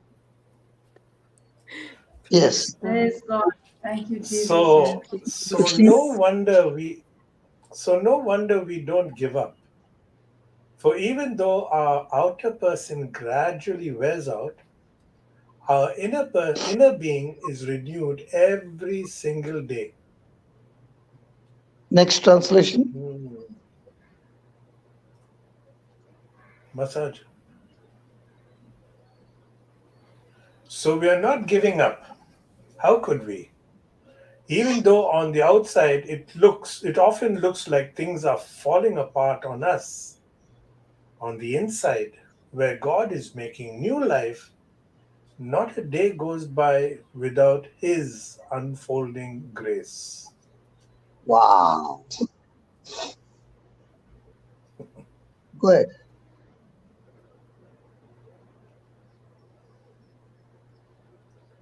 We're going to 17. the next verse. Okay. No. Next translation. Next translation. Yeah, go to KJV. 1 minute. Go I to the just want to compare. I'm not in a hurry. I want every word in every scripture to chew the juice. Therefore, we do not become discouraged, spiritless, disappointed, or afraid. Though our outer self is progressively wasting away, yet our inner self is being progressively renewed day by day. Wow. Okay, this one is the same. Let's go to another one. That's beautiful here. Therefore, we do not become discouraged, utterly spiritless, exhausted, and wearied out through fear. Though our outer man is progressively decaying and wasting away, yet our inner self is being progressively renewed day by day. Now. Is the body the real self or the spirit is the real self? The spirit. Spirit. The spirit. So which one is going to live for eternity? Spirit. Spirit. So outer self is only a house, which is temporary. Yes. But that outer self is not you. The inner self is you. Amen. But the body is mine, but it is not me.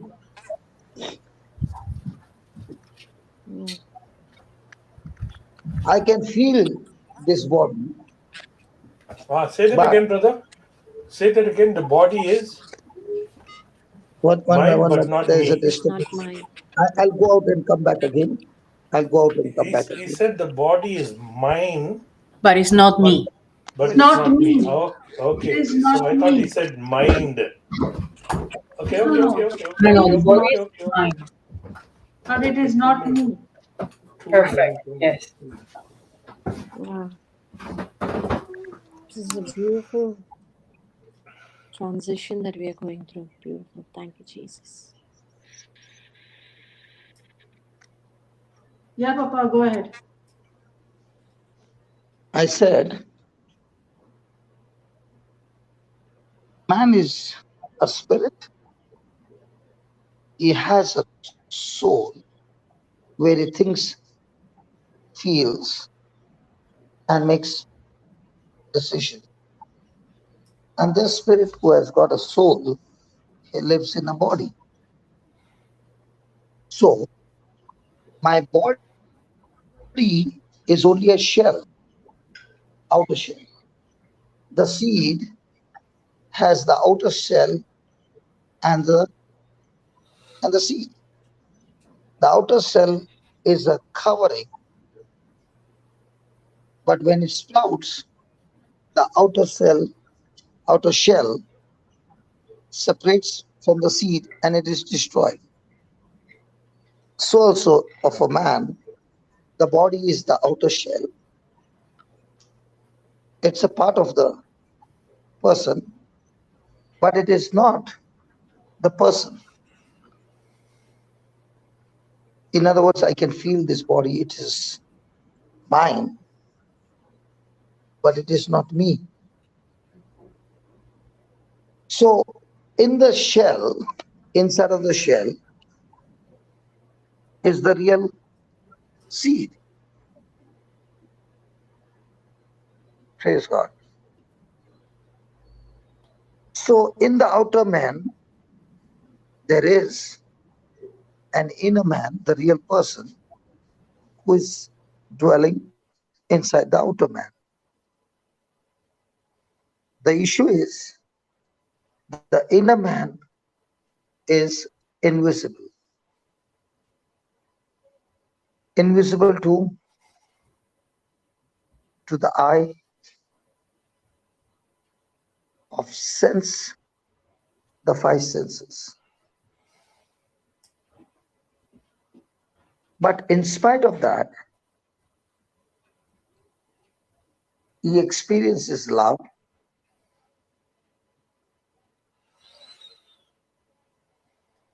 the agape love. He believes in the invisible, which is in the word. He hopes even there is no hope.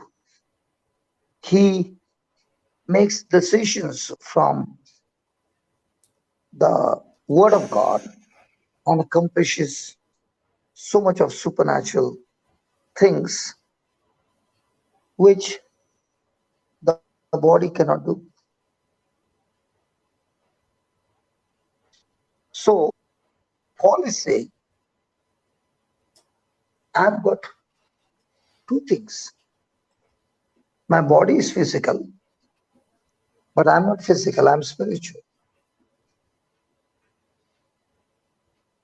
My body is communicating to me physical things through my senses, but my spirit is communicating to me not found through the senses, the revelation that comes from God through His Word. So even though I am going through trouble or being punished in my body, it is my outer man that is getting damaged. But at the same time, even if my body is completely destroyed and put to death, but my inner man, who I can be calm, I can be safe, because I am spiritual, and spiritual cannot be destroyed by physical things. So in a battle between outward man and inward man, my focus is on the things that God has said in His written word, and therefore the love that I'm experiencing is not human, it's godly. An example I can see, that God so loved the world that He gave His only begotten Son, that whosoever believes in Him shall not perish, but have eternal life. So even though my body is wasting away and perishing, my inward man is full of love. My inward man is full of life. So the world can destroy my body. The world can destroy all that I have, which is of this world. But the world cannot destroy my inward man, because I believe in Christ. So the more and more affliction comes, the more and more I am getting an opportunity to practice the truth and the teachings of Christ. And as I make that decision to practice, it is not I who is doing it, but the servant in me who is doing it. Because Jesus said, I've come to serve you and not to be served. So how is Jesus serving me? Jesus is serving me by giving me His teachings, His grace, His love, His power, His authority, and helping me to achieve what He has promised. So it's a partnership deal where my master Jesus, He says, I've come to serve you. And how does Jesus serve me? In fulfilling the promises that He has given me. He supplies everything in my inner self. And because of which, in this battle, I'm a winner all the time, because physical things do not have power over spiritual things.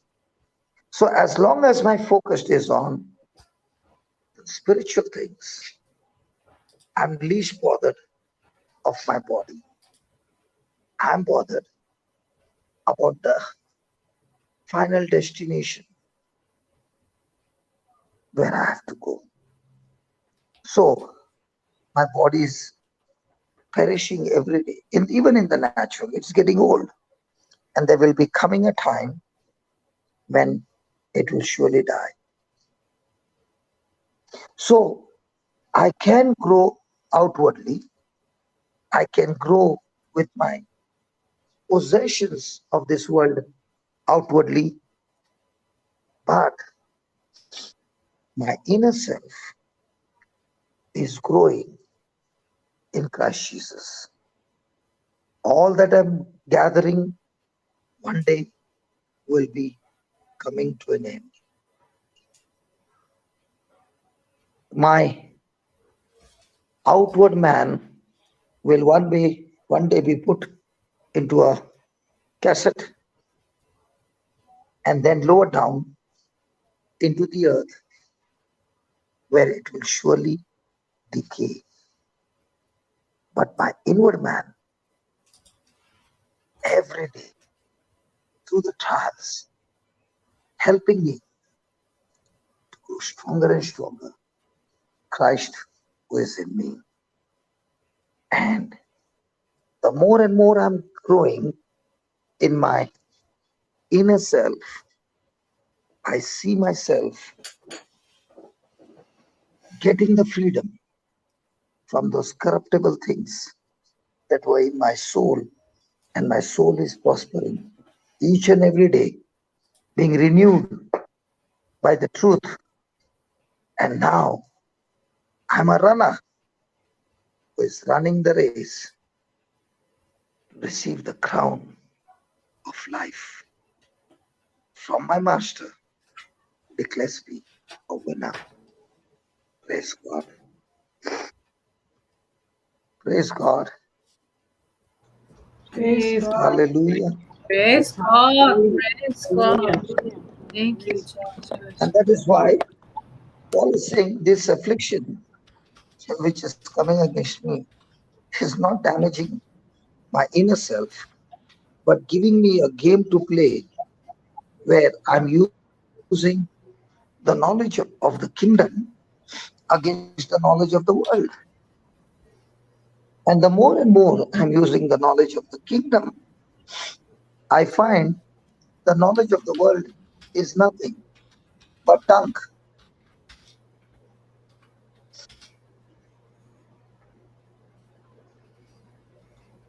Praise God.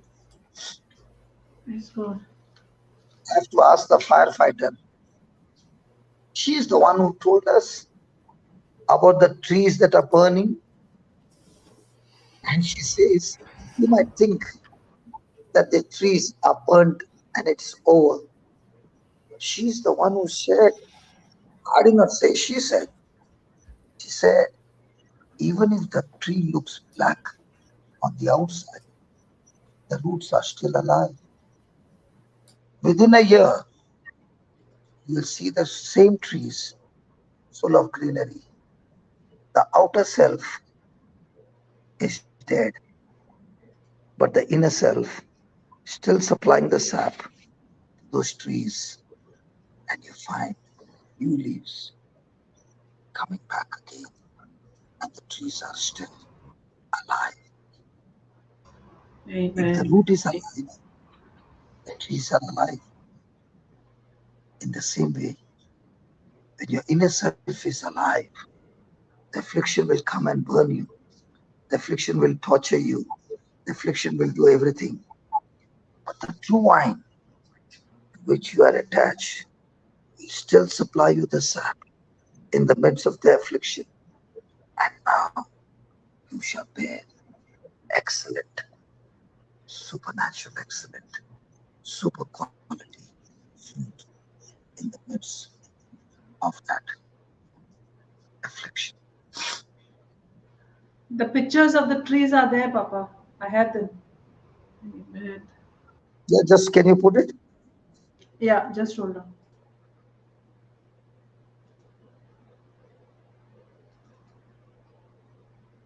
Might be she's on the YouTube. She No, can no, type she's there on something. the. I'm here. No, no, she's not on the YouTube. She's here. 1 minute. So can you tell us something more about that, please? This is Yes, this Papa. is the first scene.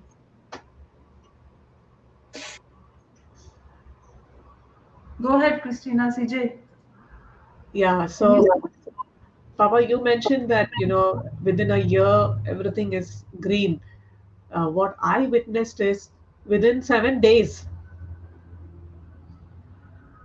the green has already started coming out from the tree that is looking dead. So is it the example of the outer self destroyed? Absolutely. Absolutely. You But can't did see the inner that. self still supply the sap and still started giving life? Yes. Yes. So CJ, I have to ask a question. You have been a Yes. firefighter, and this is very common to you. How many times did you see a tree in depression? Why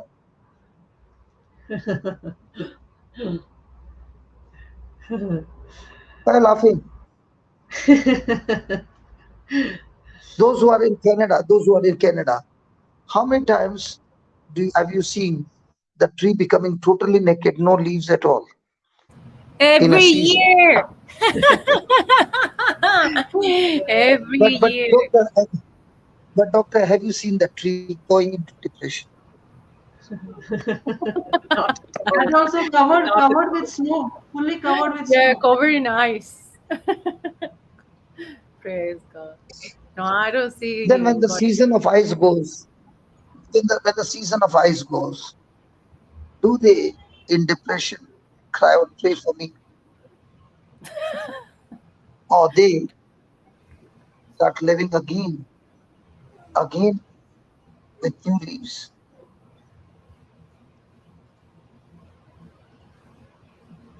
Praise Jesus. That's exactly what So happened. so so so so so Christian CJ, my question Yes. to you is, when you see that fire and you see those trees burning, what comes to your mind? Oh, That's the end of the tree. What does the tree say? You can't see the power that I have inside of me. With all that fire, within 7 days, I will show you the hidden power that is inside of me. look at the Absolutely. next picture. Absolutely. Look at the next picture. Same thing what she said just now. This is after how many days? This is after, this is probably after 6 or 7 days. Yeah. Wow. Wow. I think Paul is giving us a description, and here is Wow. an example. Yes. Inner self, outer self. This is the perfect example, Papai. Yeah, yeah. Wow. Beautiful. Thank you, And Now, Jesus. in that the fire, dry. in that, in that fire, has the Hmm. whole tree got together again and started working from the inside and sprouting outside? Yes. Yes, yes. Mm. And did it still survive? Yes. Yes, yes, there's one more picture That coming is, up. that is exactly what Paul is saying about his life. Hmm. There's an hidden power that is inside my spirit. And I've learned to live not from the outside, from the inside. And that is why many of us who are going through seasons of afflictions, all these years who are in depression, but the day we realize that in Christ we are baptized and there's a hidden power which is inside of us, and that potential is so high that this affliction is nothing, because the power inside of you is way, way greater than the affliction outside. So the day we began to receive the seed in a fertile soil, okay, those seeds began to grow and began to influence your soul, which was running towards depression. Now, the same soul began to fight the good fight of faith. And the same affliction which had caused depression in your life, now you are using the potential inside of you and you have terminated the depression completely. And now you're going around and teaching others how you fought the battle and got victory over those external forces. So Amen. this is Amen. the work which continues day and night from the inside. And where do you get that inside power? From the Word of God. Amen. Amen. Amen. People who grow, for example, maize, especially when you're going through Maharashtra in the bus traveling towards Karnataka, the land towards Satara, Solapur, Kolhapur, they are all flat, perfect flat land. You can't see any up and down, straight. It looks like a horizon. And acres and acres of land you see barren.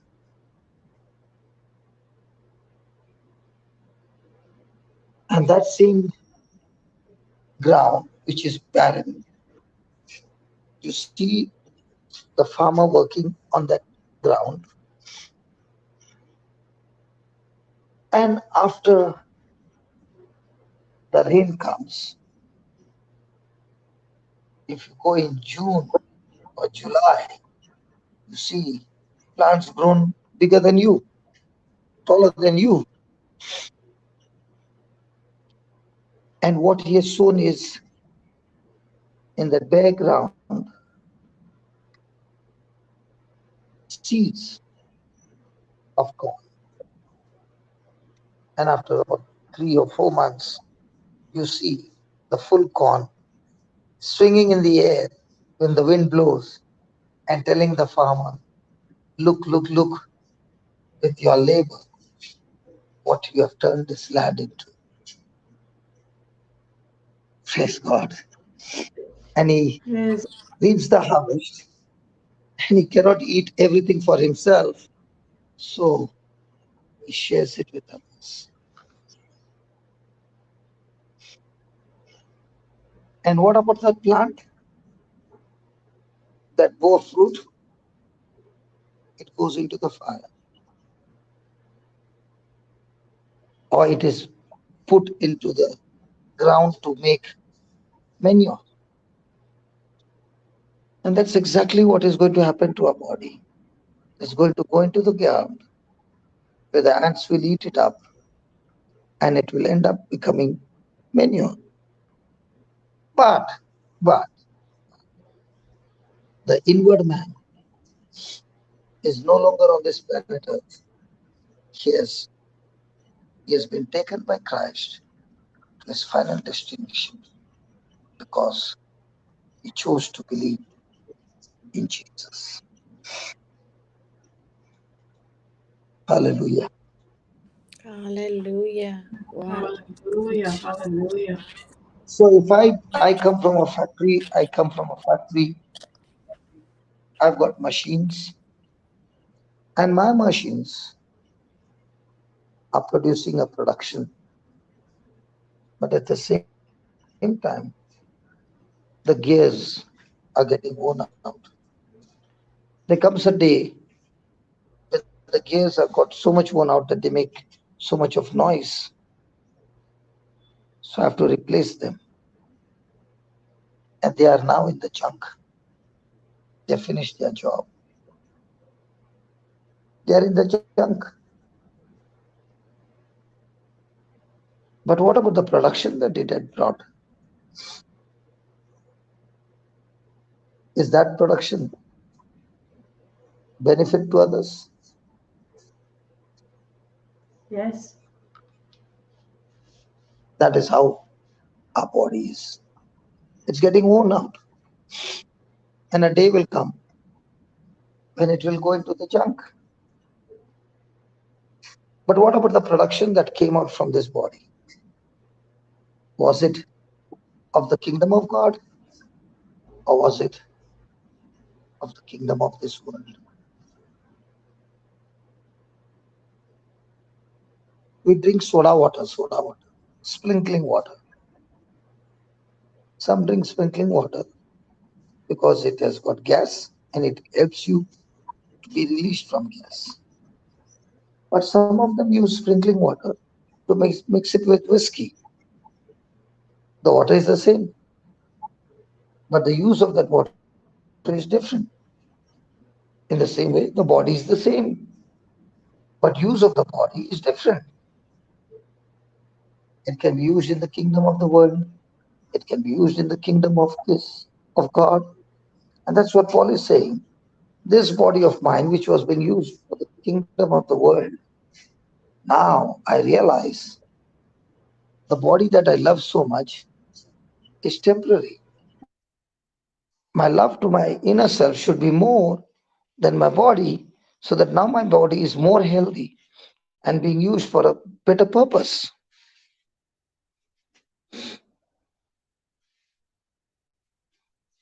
Amen. Amen. Praise God. Praise God. Praise Praise God. God. Praise Thank God. you, Jesus. So where am I using my body every day? Mm. Wow. And therefore he says, I am not getting discouraged.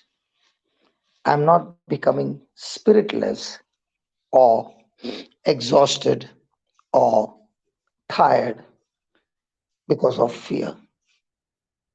I know my outer man is progressively decaying and wasting away. Praise God. My inner self is being progressively renewed day after day. Think about yourself. 1 year back, how was your life? Spiritual life? Growing or growing further or growing backward? And if your inner self has been growing forward, praise God for your body. Your body is now taking you from place to place, meeting different kinds of people in different kinds of countries. Now you'll be saying, brother, I've never gone out of India. Surely you've gone out of India by your telephone, by your Zoom class. Amen. Amen. I've not been to Canada, but see, I'm visiting Canada every day, every 3:30 now. Amen. You're visiting Praise Canada from God. every part of the world. Wherever you are, you're visiting Canada. Amen. Praise God. And we are visiting Uganda. Praise God. Through you, Yes. Papa. Yes. So now, do you understand the spiritual truth and the physical Amen. truth? They are Yes. facts. Yes. The fact is, I did not get a visa to Canada 2 times. But the truth is, I'm more in Canada than any place, because every morning, first thing in the morning when I get up, I visit Canada. Amen. Praise God. Amen. So I can Victory. be depressed. I can be depressed saying, I did not get a chance to go to Canada. And I can be rejoicing that even though physically my body could not go to Canada, but spiritually, I am going to Canada and preaching more in Canada than anywhere else. Amen. Thank you, Jesus. Praise God. So my Absolutely, outer Papa. self can be going through depression because I did not get a chance to go to Canada. And I'll be talking to Elizabeth every day, saying how I wish to come to Canada, but I did not get the visa. And I'm crying about it. 2, I can say I did not go to Canada physically, but praise God, I'm ministering to the people in Canada every morning. Amen. Amen. Praise So in our everyday life, do we live from our outer self or inner self? And Paul is saying, from the time I came to know that God, who raised Jesus from the dead, has raised us up. And in Christ, we will be presented before the Heavenly Father. And all that the Heavenly Father can see in us is the blood of His Son, Jesus. And no documents against you.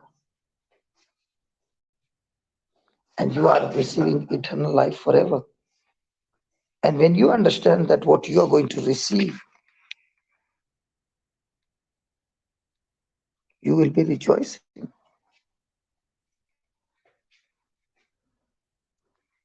And with that rejoicing, you want to go and help others also to rejoice in this powerful truth.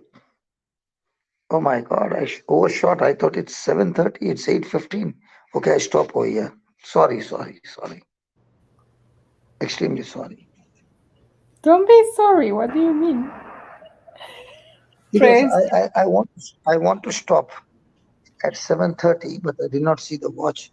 Right now, I just wanted to see the watch, how much I've gone ahead, but I did not know I went 45 minutes ahead. Praise God. Praise We'll God. stop here and It's we'll okay. continue tomorrow. Praise It's okay, Jesus. Papa. It's okay. Brother So Hector the also shared. parable of the sower and the seed is, which kingdom are you seeking first? If you are seeking the sower and the seed parable and using scriptures to establish the kingdom of the world and praying day and night for the things of the world, you are in error. That's why Jesus said, seek you first the kingdom of God. And everything that you need in the physical resources will be added unto you.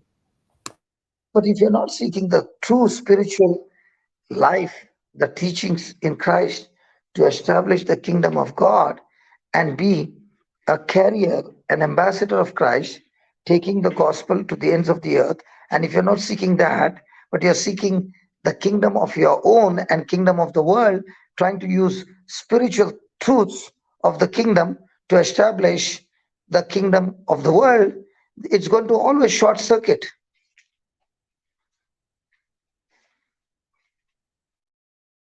If I am using the money of the kingdom of heaven to take pleasure of the kingdom of the world, there'll always be a short circuit. Because those two are from two different kingdoms. The money is common, the resources are common. But where are you going to use it?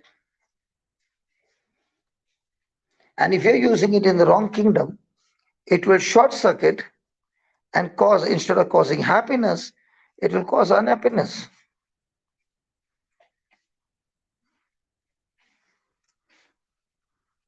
And the more and more you live in the kingdom and you're focused in the kingdom, you find yourself that your expenses are not there at all.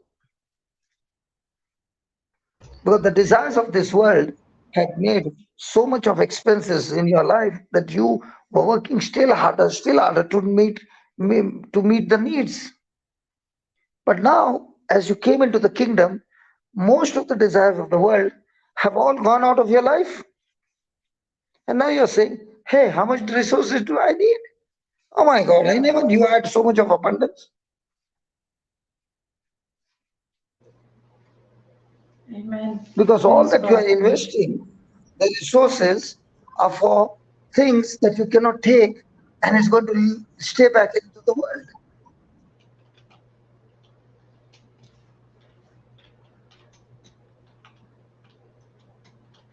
And now you're finding you have got so much of resources that you can use to establish the kingdom of heaven. do you say? I am saying about what I found in my own life. What do you Absolutely, say? Papa. Absolutely. Your needs become so little, very little. Why are the others not talking? They all left. No, we're here. Absolutely. Brother Hector has Absolutely. gone to his next assignment, and Christina also has gone to her I know, next I know, assignment. I know. I thought everybody went and you and I are alone. No, No, no, no, we're no, here. no, CJ no, is no, no. preaching, Papa. We're here. We're here. Yeah, yeah. Okay, let's be this from Canada. Lady from Yeah. Canada, tell me, has your needs become less? Have your most of the desires gone of the world? Most of them.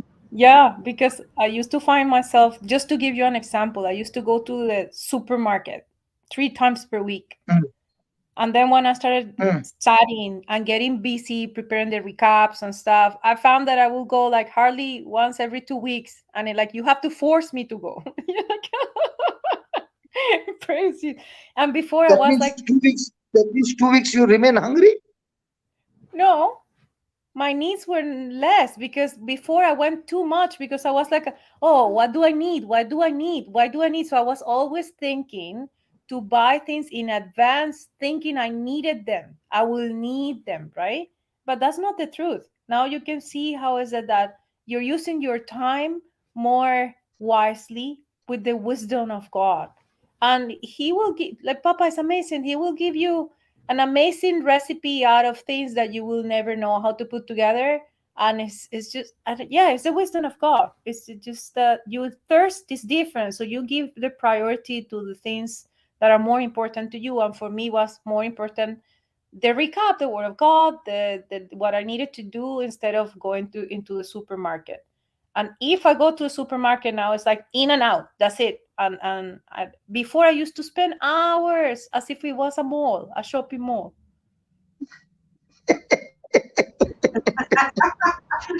Absolutely. My Agree. husband Agree. used to say, "How can Oh, you stay there 3 CJ hours?" also was in that. Agree. Agree. I went to the supermarket this morning. I went, just got my yogurt, oats, and bananas, and out I was. No wasting any time because I had to come back to the But Canada class. no, before it was not like that. Before you go and buy everything that you don't need also. Oh, I never knew that women have got this weakness as well. I thought they go for shopping. I never knew they go shopping in grocery shop also. Oh yeah, everywhere. Thank God for the prompting of the Holy Spirit. So the monthly, so with all this, the monthly bill must be becoming less, no? Much Yes. more less. Yes. Yes. Yes. Yes. Praise Now it's God. no longer about I'm luxuries, learning so Papa. It's about necessities. So now you're more focused on the kingdom of God. And the kingdom of Yes. God is teaching you, even when you're shopping, hey, hold on, what are you doing? Does the Lord speak to you in the grocery shop? Yes. He does. He Yes. does. Hello? He does. Yes. Yes. So that means you hear the voice of God in a grocery shop? Yeah. Yes, yes, yes. Absolutely. I pray to hear his So, voice in the grocery shop. so that means Tell if somebody says, I've not heard the voice of God, go to the grocery shop.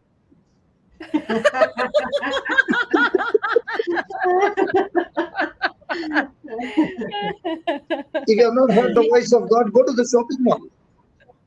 You'll hear the voice of God saying. He even leads you to the right, the shelf. Just pick that up and out. And he might be also Absolutely. leading you to the discounted price. Yes. So I go shopping to a grocery shop in Ireland with Brother Aman. For what? Knives. And when I go there, to my surprise, a Brother Aman will always say, I don't know how. When we always come for the knife, the prices are discounted price, sale. half the price. And when we see half the price, we pick up every knife on the shelf and we say, do you have some more stock? Yes, can you please provide us? And we buy it. We go to the shopping mall only to get the knife. And this time I brought about more than 150, 200 knives. Wow. Wow. So what do? Instead of giving a bouquet which will go into the dustbin, I give knife which they will use in the kitchen for a long time. Amen. Praise Amen. God. Praise Amen. God. You look at the person who gets a bouquet. What does he do with the bouquet? Throws it out. The world says, spend all that money for a bouquet. And the Lord says, you want to buy a bouquet? Buy a knife for this person. And a sharp knife, which she'll use in the kitchen all the time. So when you give a gift to somebody, somebody brought a bouquet and somebody brought a knife. Which one looks good? The bouquet. The bouquet. Which one are you going to use? The knife. Absolutely, absolutely, Papa. Absolutely. So when I give a person a knife, the person is looking at me and he saying, you brought a gift, not a bouquet, a knife. That's what I thought. Okay, all those people who came and gave you 15 bouquets, where did you put? In the And after garden. 1 week, where are they now? Gone. In the dustbin. But which one made you happy? The bouquet. But which one are you using? The knife. The knife. Which one happiness is for years and years? The knife. Amen. Amen. Praise God. Absolutely. This time, I'll give you an explanation. I'll give you an example. This time, when there was an inauguration in Bangalore in the new creation home, the pork was brought, the full pork, and he was cut at night. So there were some of the team members who were there to cut it into small pieces. So I took out the knife and I gave each one of them, which they were using the other knife. And as they were using this knife, they were saying, wow, wow. I said, let me tell you, whoever has got a knife and is working the whole night to cut this, the knife is yours after the cut. Okay? So they were so happy. The next day morning, we had to cut some vegetables. You know, there were no knives on the table. Why? All the knives went into the bag. And I was so happy and I was so thrilled that what they used for the night, and I said the knife is yours, they did not bring in the morning because somebody might take it. So they came back to the old knives and they cut the vegetables and all that. But what I'm trying to say is, the moment they cut the meat with the new knife, they found it so special that they did not want to part with it. In the same way, the word of God is a two-edged sword. And when you get this knife in your life, you don't want to part it with anything that the world offers. And you enjoy the knife forever. Parable.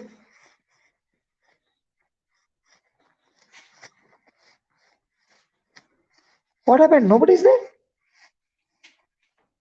Hello?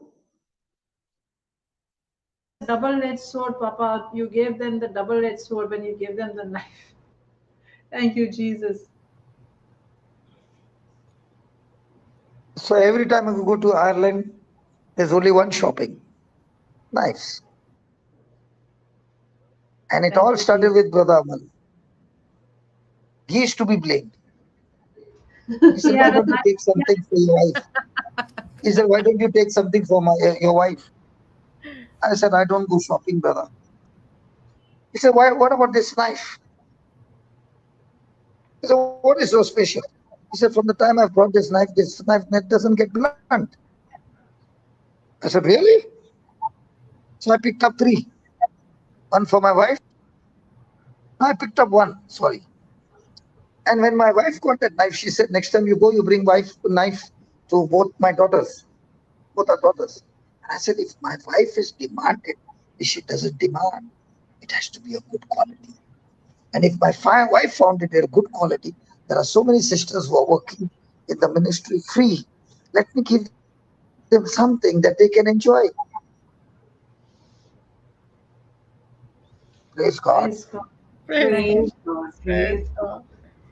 So let me give you a knife every morning, the word of God, so that you can enjoy on your life.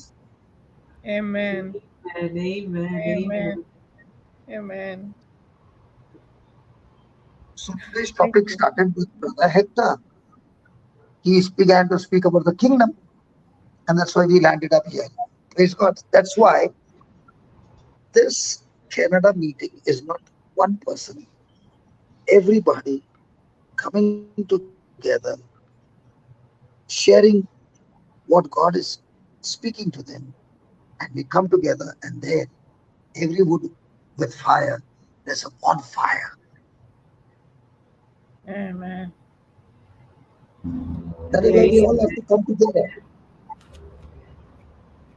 Thank you, Holy Like Spirit. Christina Paul gave an example of the fire, and in 7 days, life being restored. And she said that she had not seen a single tree in depression in spite of the fire. Amen. Yes, absolutely. Lisbeth said, every year I see the tree becoming naked, covered with ice, and thinking what must be happening of my tree, because I can't even see the tree. But when the ice has melted out, the tree is saying, hi, Lisbeth, I'm still alive. You thought I would be dead? No, no, no, no. I'm used to fight all these afflictions. And you take my example and never go back into depression again. And they look Papa, fresh, Lisbeth, Papa. They I look fresh and good and new all the time. Fresh. I have a tree. I have a that's tree what we outside see my you. window. That's what we see you. Praise Sorry? God. Papa, I have a tree outside my window which is now which has no leaves. It is the branches are completely bare, only branches, no leaves at all. And last year I had shared a picture. Within a few months, the whole tree is covered with so many leaves you cannot even see the branches. But right now it's completely bare, no leaves, not a single one. So But seasons change. Seasons change. Yes. Wow. Every season has its effect on your outer self. Yes. Yes. But does the weather change the inner self of the tree? no, No. No. In the same way, we who are connected in Christ, do we get the sap from the word of God? Yes. So even if the outer season is troubling you at the moment, Paul is saying, I'm not getting troubled from my outer self because I live not on the outer self, I live on the inner self. And the inner self has given me so much of potential and so much of strength that I am enjoying this moment because it's helping me to renew my mind and get more and more spiritual muscles and get more and more secrets of the kingdom that I'm able to share with my testimony to others so that they are also getting excited that what was a prison experience has now become my pulpit to share the word of God. amen. Amen. Amen. Everything is getting, so you see, everything is getting interlinked. Amen. Amen. Yes, Amen. Jesus. So we are linked, Papa, we are one chain. Yeah. can I give a testimony of what happened today to us here in Yeah, go ahead. Canada? So the devil had trapped Sister Chrisette with some facts and fear of going into seeing her doctor because of the facts that were happening. So I guess when her eyes were fixated on the leaves that the three were letting go, she was scared because she didn't know that the three roots were very fixated into Jesus. But now the time has come and the season has changed, and now she knows Jesus inside of her has renewed and make everything fresh.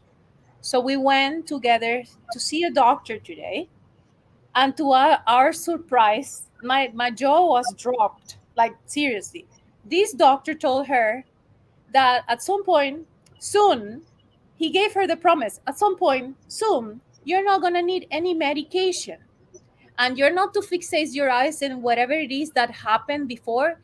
Literally, he said to her, that is gone. You have overcome that. You don't have to fixate your eyes on that diagnosis, and the next one that you have is going to be gone, and you're not going to need more medication. There we came out of that office glorifying the Lord, that for the first time ever, of course, we were praying to bless the doctor with the wisdom, that the Lord will bless him with the wisdom before we went in there. But we went in there only to, instead of us giving him the word of God, was the Holy Spirit just confirming, Papa, confirming with signs, wonders, and medical words what we were looking for, and how is that the season has been changed. And I'm a doctor, and I was telling her, this is not normal that you get a doctor that he doesn't look at as a problem from the fact point of view, but he's giving you the positive, and he's even giving you a promise that you won't need more medication soon. Can you imagine, Papa? Praise God. Thank you. Glory, hallelujah. Thank you, Jesus. Praise Thank you, God. Jesus. Praise God. Thank you, Jesus. If only Wow. we won't get fixated as a doctor, or even as a you whatever whoever it is, and you won't get fixated in the fact, in the outside, as you're telling us today. Yes, the outside was decaying at some point, but seasons change, and these doctors, it was fixated in the positive in life, in encouraging her, in asking her not to get fixated in a diagnosis, but to move over. Move. Don't get fixated on a name, in a diagnosis. What that was marvelous for me to see and to hear. And then we were outside of the office only glorifying the Lord and blessing him, that he will keep getting the wisdom to keep helping more people. Just by the fact he's not focusing on the negative, he's blessing people, Papa. Just by the fact he's not cursing people with, negative facts, he's blessing them, giving them hope. Isn't that from God? God is the God of hope. Praise God. Glory, hallelujah. Praise God. Thank you, Jesus. Thank you, Holy Spirit. Thank you, Abba Father. Thank you, She thank you, wanted thank to you. share, but the devil is trying to stop her with the microphone. Her microphone is not working today, but she's there. She's there in the panel listening, and she asked me to please share, to glorify the Lord, because this is by the hand of the Lord. Not only the doctor saying that, but how the seasons have changed in her life, because now she is not fixating in the facts. She is fixating in Jesus. Praise Amen, amen. Thank you, Jesus. So, Thank you, Jesus. so today's topic was different but still connected to the sower and the seed, because it's all about knowing first the kingdom of God. The kingdom which you can see, and the real kingdom which you can't see. Jesus came to establish the kingdom that you can't see. Amen. Thank you, Amen. Jesus. Amen. Amen, amen. Thank you, Abba Father. Thank you, thank you, thank you.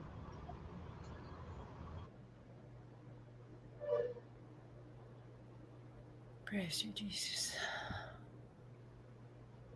Thank you, Holy Spirit. Shall we move on to our next assignment, Papa? Yeah.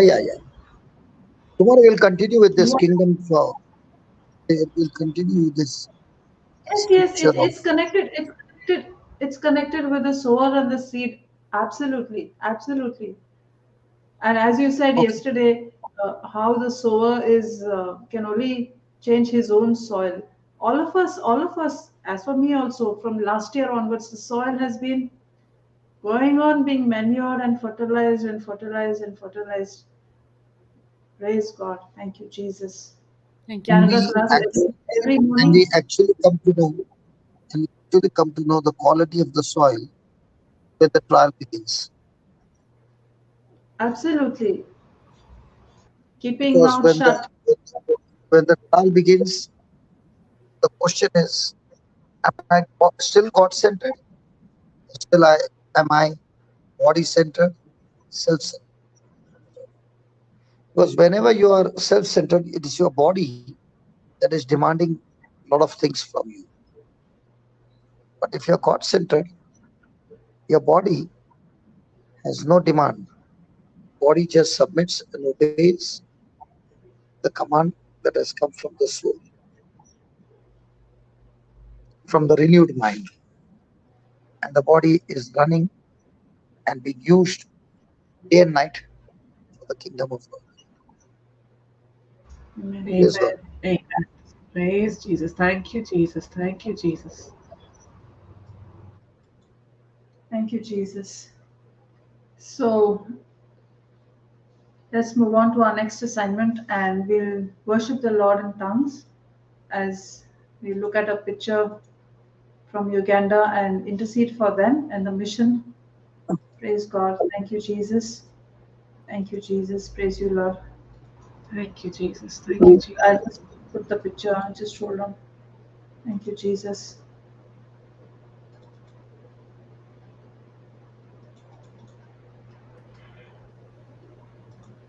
Thank you for sharing those videos, Papa. Thank you so much. Praise God. Praise God. Thank you, Jesus. Ula rashina na na ra ba ba ba shiki di di ni ni ra ra ra ra ra rashina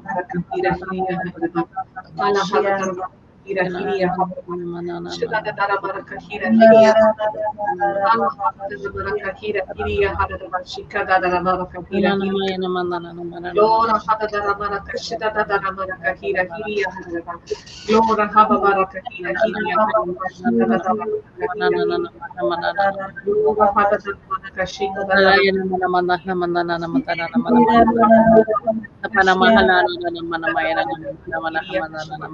Hala hada dara baraka shida dara baraka hira. Hala haba baraka hira hiria hada shida. Lora hada dara baraka hira hiria hada shida dara hiria hada. Hala haba baraka shida dara baraka Hiara bahaba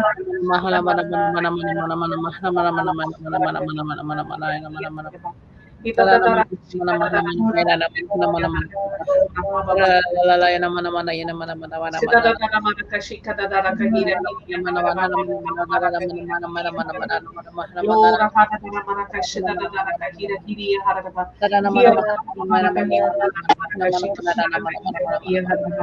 Lora haba baraka hira hiria Hala haba baraka hira hiria hara bashida da Lora haba baraka hira hiria hara bashika da baraka hira hiria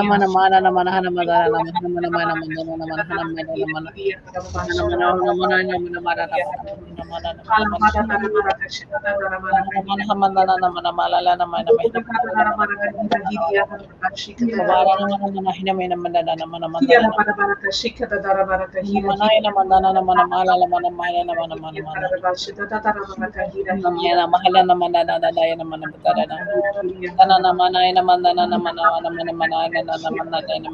Shida da dara baraka hira hiria hara bashika da baraka Lora hada haba baraka hira hiria hara Hala haba baraka hira hiria hara bashika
Thank you, Abba Father. Thank you, Jesus. Thank you, Holy Spirit. Thank you, Holy Trinity. Praise God. Hallelujah. Thank you, Jesus. We have been here in the name of the Father and of the Son and of the Holy Spirit. Amen. Amen. Thank you, Father. Thank you, Jesus. Thank you, Holy Spirit. Thank you for your presence in the living word, through which we are transformed every day. This is coming, all of this is coming, this knowledge is by knowing you, by knowing your love, your grace, your mercy, every spiritual blessing that comes in you, with you, and through you, and from you. Knowing that you are our source, you are our help, you are our refuge, you are our fortress, you are our stronghold. And when we have you, as the scripture says, when we are seeking after you, seeking the kingdom, the principles of the kingdom, seeking it first, not as a last option, not as a secondary option, or putting it somewhere down in the list, but seeking first the kingdom of God and its righteousness. Everything else is added unto us. Thank you for all the lovely parables that we have been studying today. Through simple things, we are understanding your kingdom principles. Every day, we are enlightened through these beautiful modern day parables. In Jesus' time, it was farming, it was shepherding. In our time, it is the same, and we have much more. We are learning from platforms, from speakers, from trees, flowers, doctors' visits, our workplaces, our homes. We are seeing the kingdom of God alive in our midst. Thank you, Holy Spirit, that in our everyday situations, you are the one bringing to remembrance these teachings so that we can apply it in our lives. Thank you for the gift of knowing you. Now that we know you, we can no longer remain the old man. We have put that old man on the cross. And this newness of life that we are living, being new creations in Christ Jesus, we now know that we do not rely and put our trust in the things that we see. We know that they are temporal, including our bodies, our mortal bodies.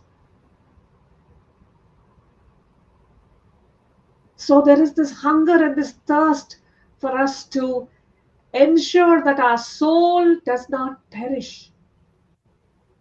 Not just our soul, but every soul we meet and greet.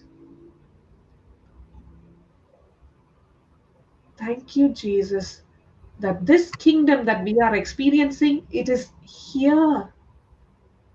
So much of wrong understanding we had that we have to pass away from this world to understand how the kingdom of heaven is. But now we can live this kingdom of God here on earth by understanding the abundant life that you have given us. My abundant life is not in my riches, in the things that I can touch and feel and see and hear. Now it is true worship, knowing that whatever God asks me to do, I will put it down and offer it up as a living sacrifice, holy and acceptable. Thank you, Jesus, that all these things we can do only because of the grace that you have lavished upon us and the faith that we are operating, each one of us. It is your faith.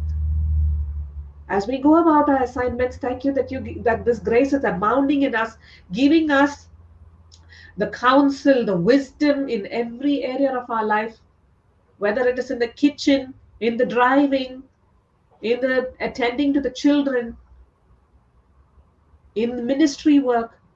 You are the voice behind our ears saying, my child, this is the way, walk in it. That grocery is for you, pick it up. No, you don't need that. Thank you for lovingly teaching us with your loving eye upon us. How assuring to know that you never leave us, you never forsake us. Thank you, Lord. Thank you for every gift of which you are the source. We thank you for the mission that's happening in Uganda. We thank you for every mission, every platform where Christ is preached. The light is going into the darkness. Captives are being set free. Shackles of unbelief are breaking. Bondages are broken. Thank you for the light of the gospel in our lives, that we can take it now to wherever we go. Thank you, Jesus, for grace to be good stewards of this newborn life, where we are no longer keeping it to ourselves, but giving it as much as we can, tirelessly, knowing that even that we are doing through the strength that you have given us. All these things we receive through your love. And as his word says, Lord, in 2 Corinthians 13:14, the amazing grace of the Master Jesus Christ, the extravagant love of God, the intimate friendship of the Holy Spirit is with us. We go forth in peace in the name of the Father and of the Son and of the Holy Spirit. Amen, amen, and amen.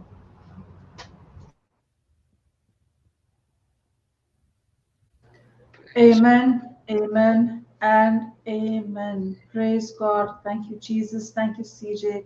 Thank you, Holy Spirit, for that beautiful prayer through CJ. Thank you, Papa, for the wonderful teaching through the Holy Spirit. Thank you, Brother Hector, for speaking on the kingdom. Thank you, CJ. Thank you, Dr. Elizabeth. Thank you, Chrisette, for your wonderful testimony. Thank you, Christina. Praise God. Thank you, Jesus. Thank you, YouTube participants. Thank you, Facebook participants. Jesus loves you and we love you. See you all tomorrow at 6 o'clock Indian Standard Time. Have a blessed day. Have a blessed night. Thank you, Lord.